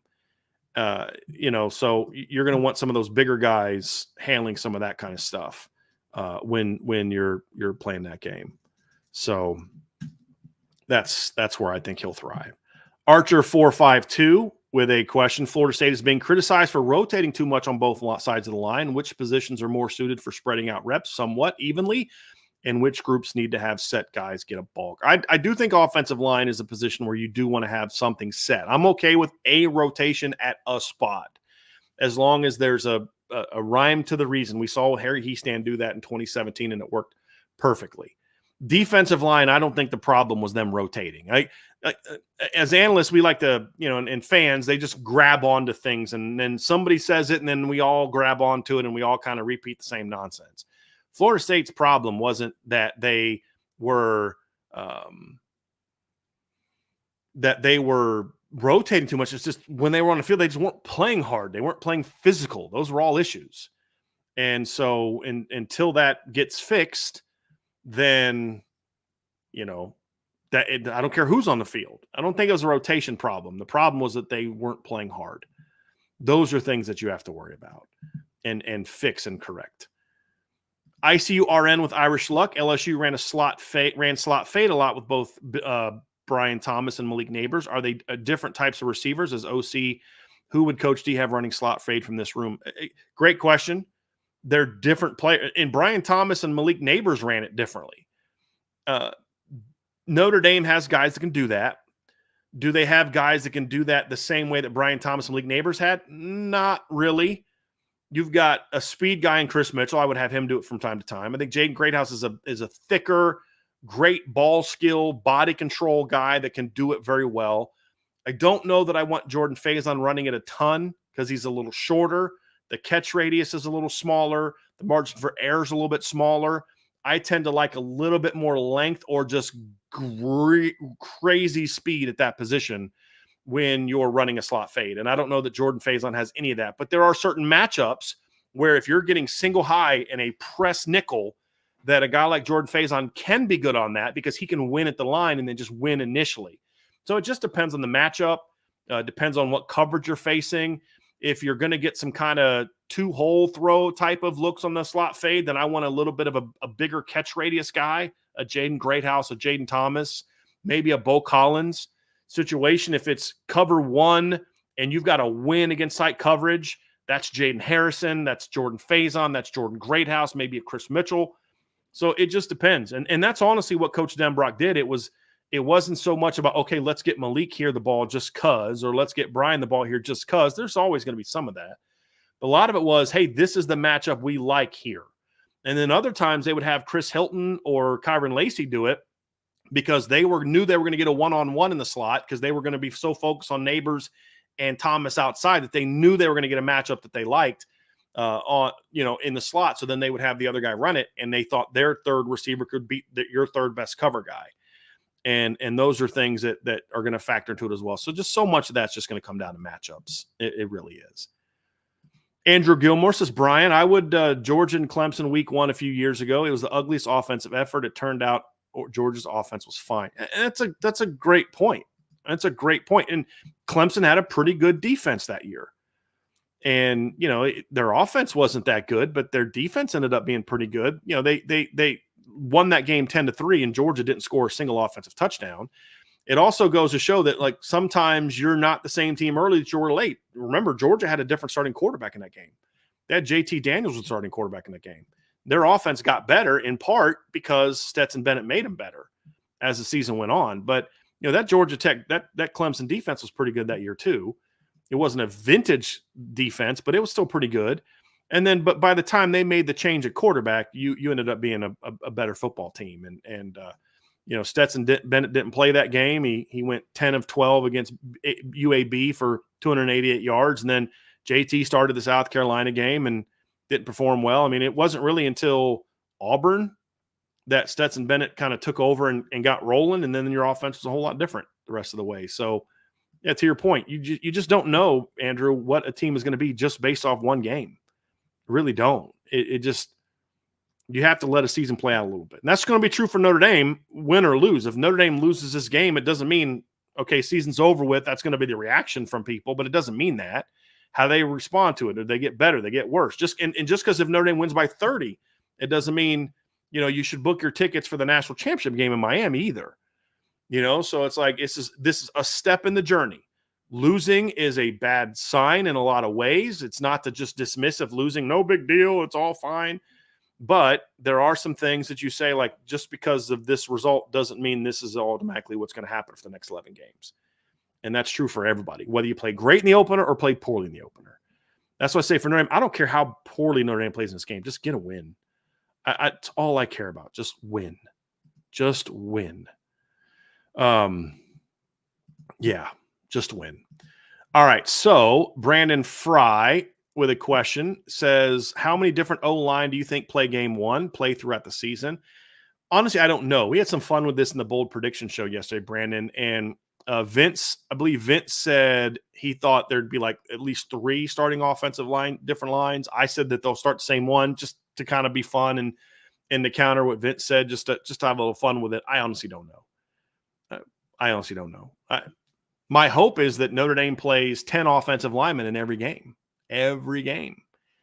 Reason for that is I hope that the starters are coming out in the third quarter and they're putting the backups in because you're blowing a team out. But as far as just the regular rotation, I mean, look, I hope that this is the starting lineup the whole year. That's my hope.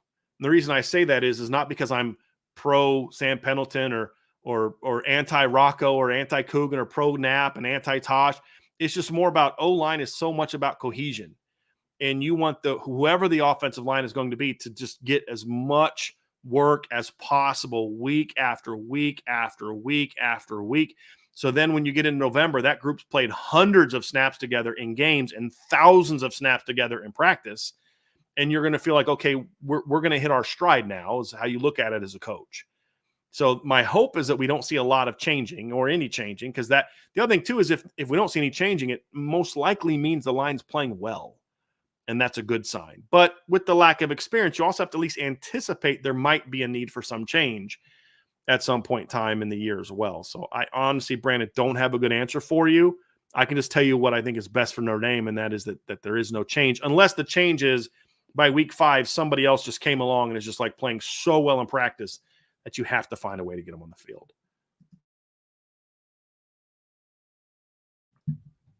ICURN with Irish Luck. Does all the portal transfer contribute to how bad the D-line looked? I don't think you can chalk it up to just that. I mean, look, 3 of your starters you were talking about Florida State, I assume, in this instance, but look, 3 of their starters were guys that were on the team last year. Patrick Payton was on the team last year. Josh Farmer was on the team last year.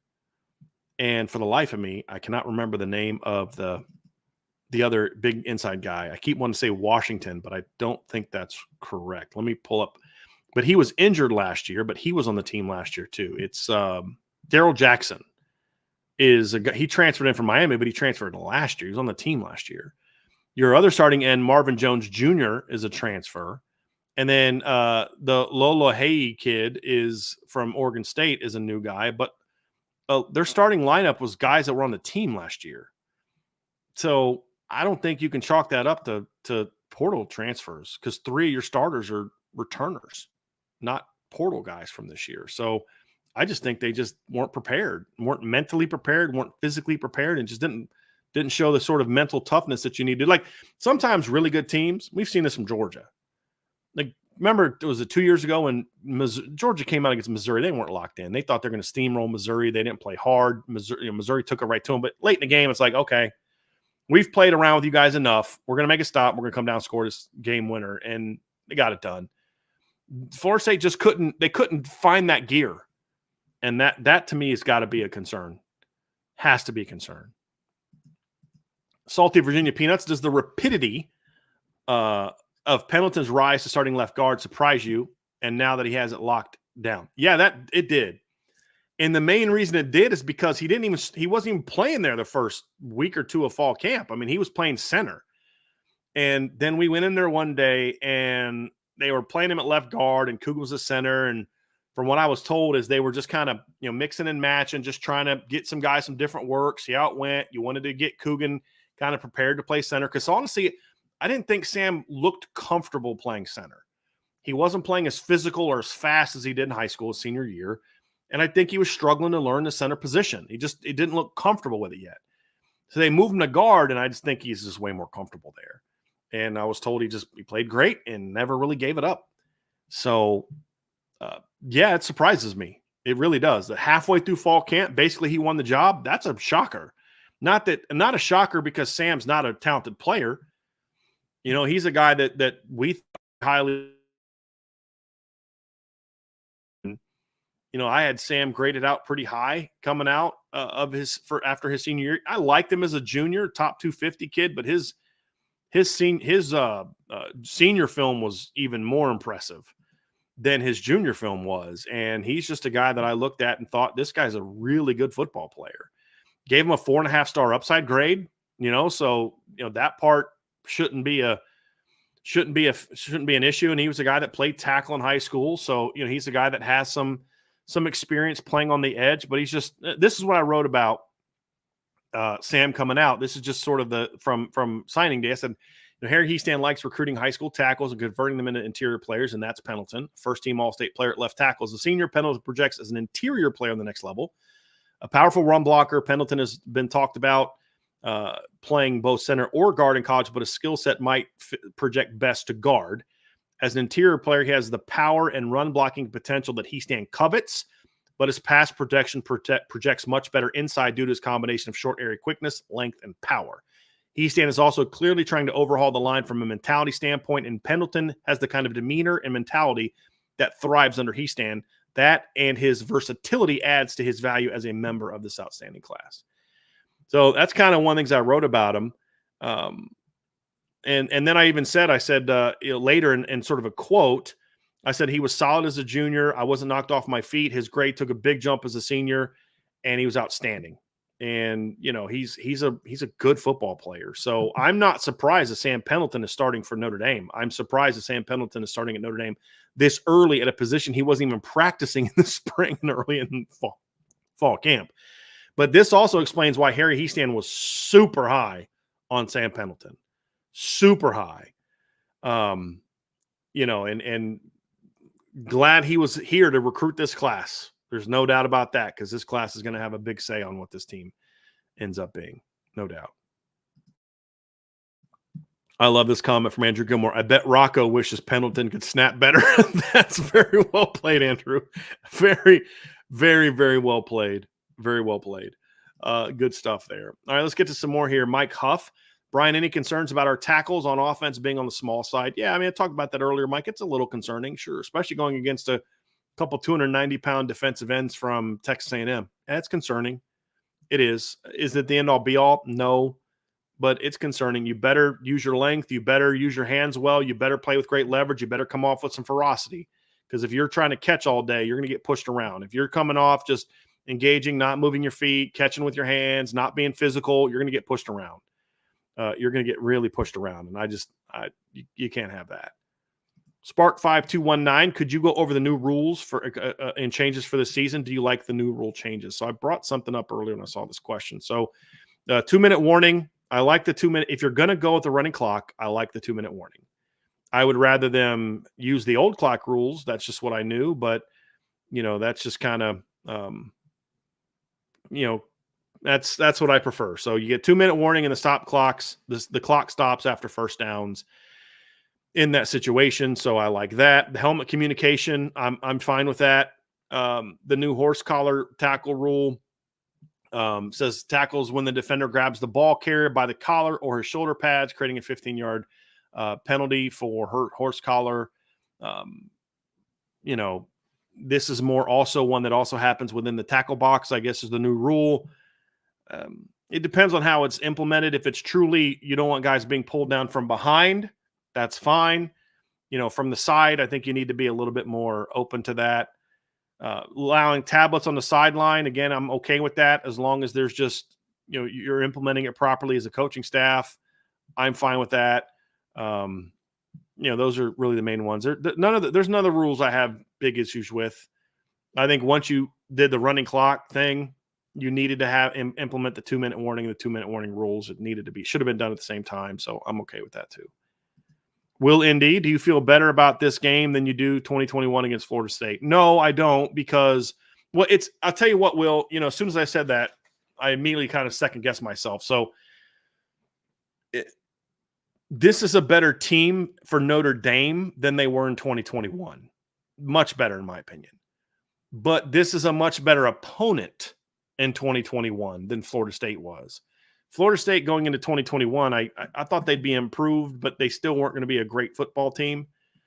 They were still a team that was going to need work. They were, I think it was year 2 of the Mike Norvell era. They were coming off of a 3-6 year during the COVID year.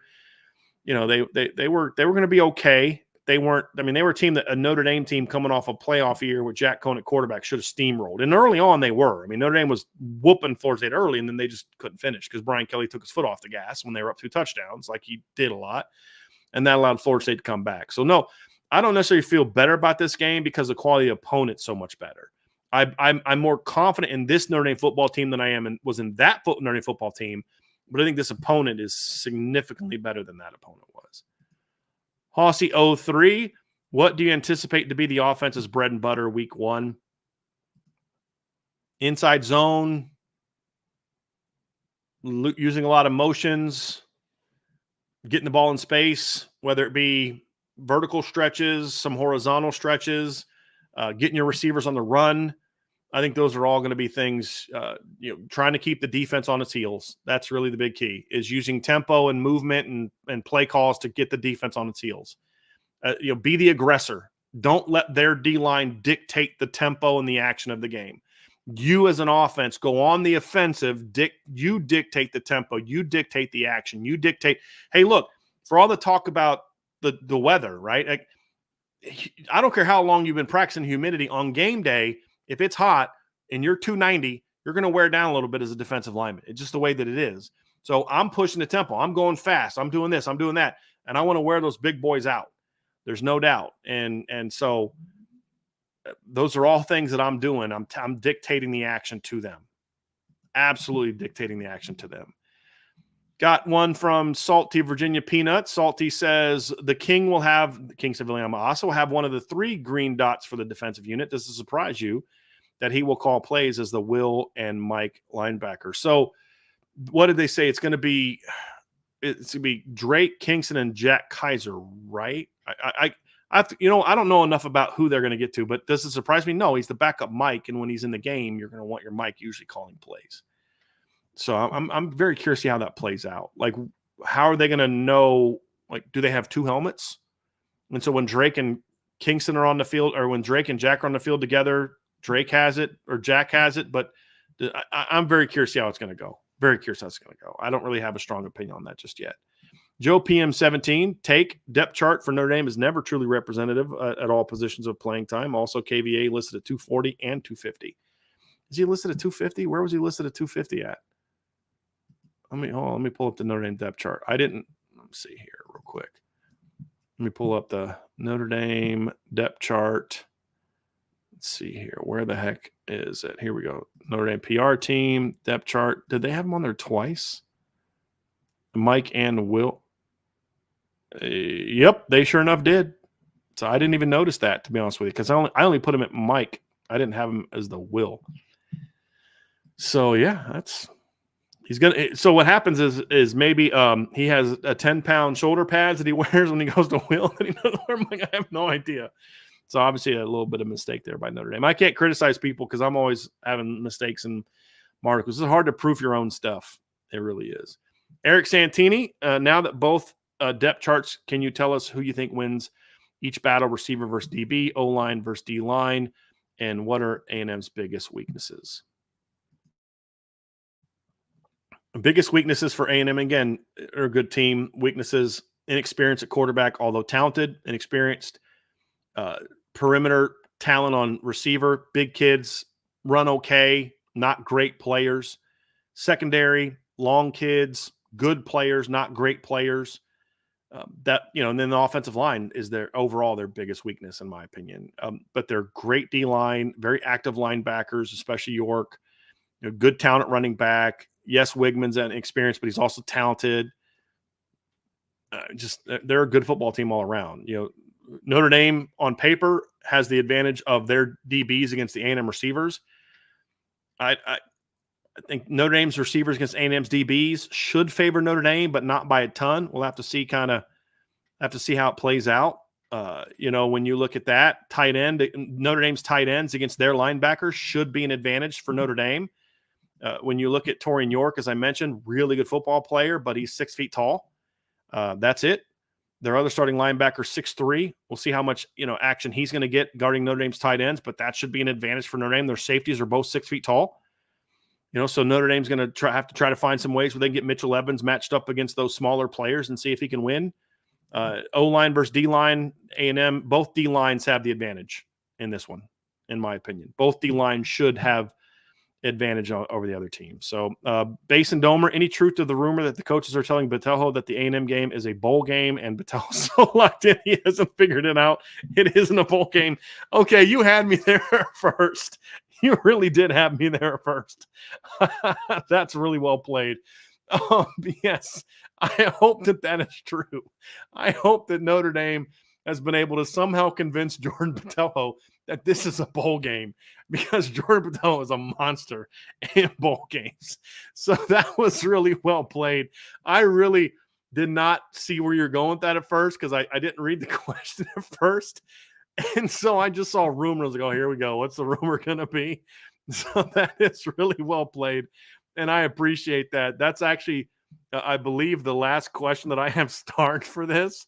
So I think that's a great way to look at this, and just to give some people some evidence of what he's talking about. Last year in the bowl game, Jordan Botelho had 1.5 tackles for loss and a sack last year in that game. The year before, Jordan Botelho had, I think 2 tackles for loss and 2 sacks in that game. And according to Pro Football Focus, had 10 pressures in that bowl game last year. Not last year, but 2 years ago against South Carolina. And last year against Oregon State, Jordan Patojo had 3 pressures, a sack, a hit, and a hurry. So he played very well in bowl games. There's no doubt Jordan Patojo plays very well in bowl games. I'm actually curious, did he play in this Fiesta Bowl 2 years ago? And if he did he do anything in that game? But that was very, very well played. I appreciate that. That's a good way to end this one. So I appreciate you sharing that point of view. So that was awesome. Basin Domer. That was great. That was great. That's really good, man. That's a great way to end today's show. So thank you for getting that up there and ending the show with that question. 5 o'clock tonight, IB Nation Sports Talk. I'll be back tomorrow with Trevor. We're going to dive into specifics of this A&M team, dive into matchups, things we like. Some of the questions we asked, we'll get even more specific into what's at stake for Notre Dame in this game Wednesday, midweek rundown, go over several different topics. Also, we'll do our buy, sell, hold Thursday. We'll do keys to victory. We'll do our predictions for Notre Dame. And then, of course, Bill Bender and I will do our whole predictions for the entire season. Friday, right now, I'm going to do a sort of a big picture view of this game on Friday. And then, of course, Saturday, we have the post-game show. So great stuff today, guys. Tons of great questions. I really appreciate y'all being with me today. Very excited about the season. Lots to do, right? Got to get up the show, dive into some film, lots to get ready for the rest of the shows this week. Sign up for the message board at boards.irishbreakdown.com. Going to have a lot of fun talking about this game there. And then, of course, after the game, we're going to have some really awesome breakdown stuff for the message board as well. You can find that at boards.irishbreakdown.com. Monthly membership, annual membership. If you join for one of the booster clubs, either the Gold, Blue, or Shamrock, you get some free IB merch that comes with that as well. It's our thank you for you helping and supporting us, and we greatly appreciate that very, very much. And you can also get all of our free content at irishbreakdown.com. So have an awesome rest of your day, everybody, and I'll see you all again very soon on the Irish Breakdown Podcast.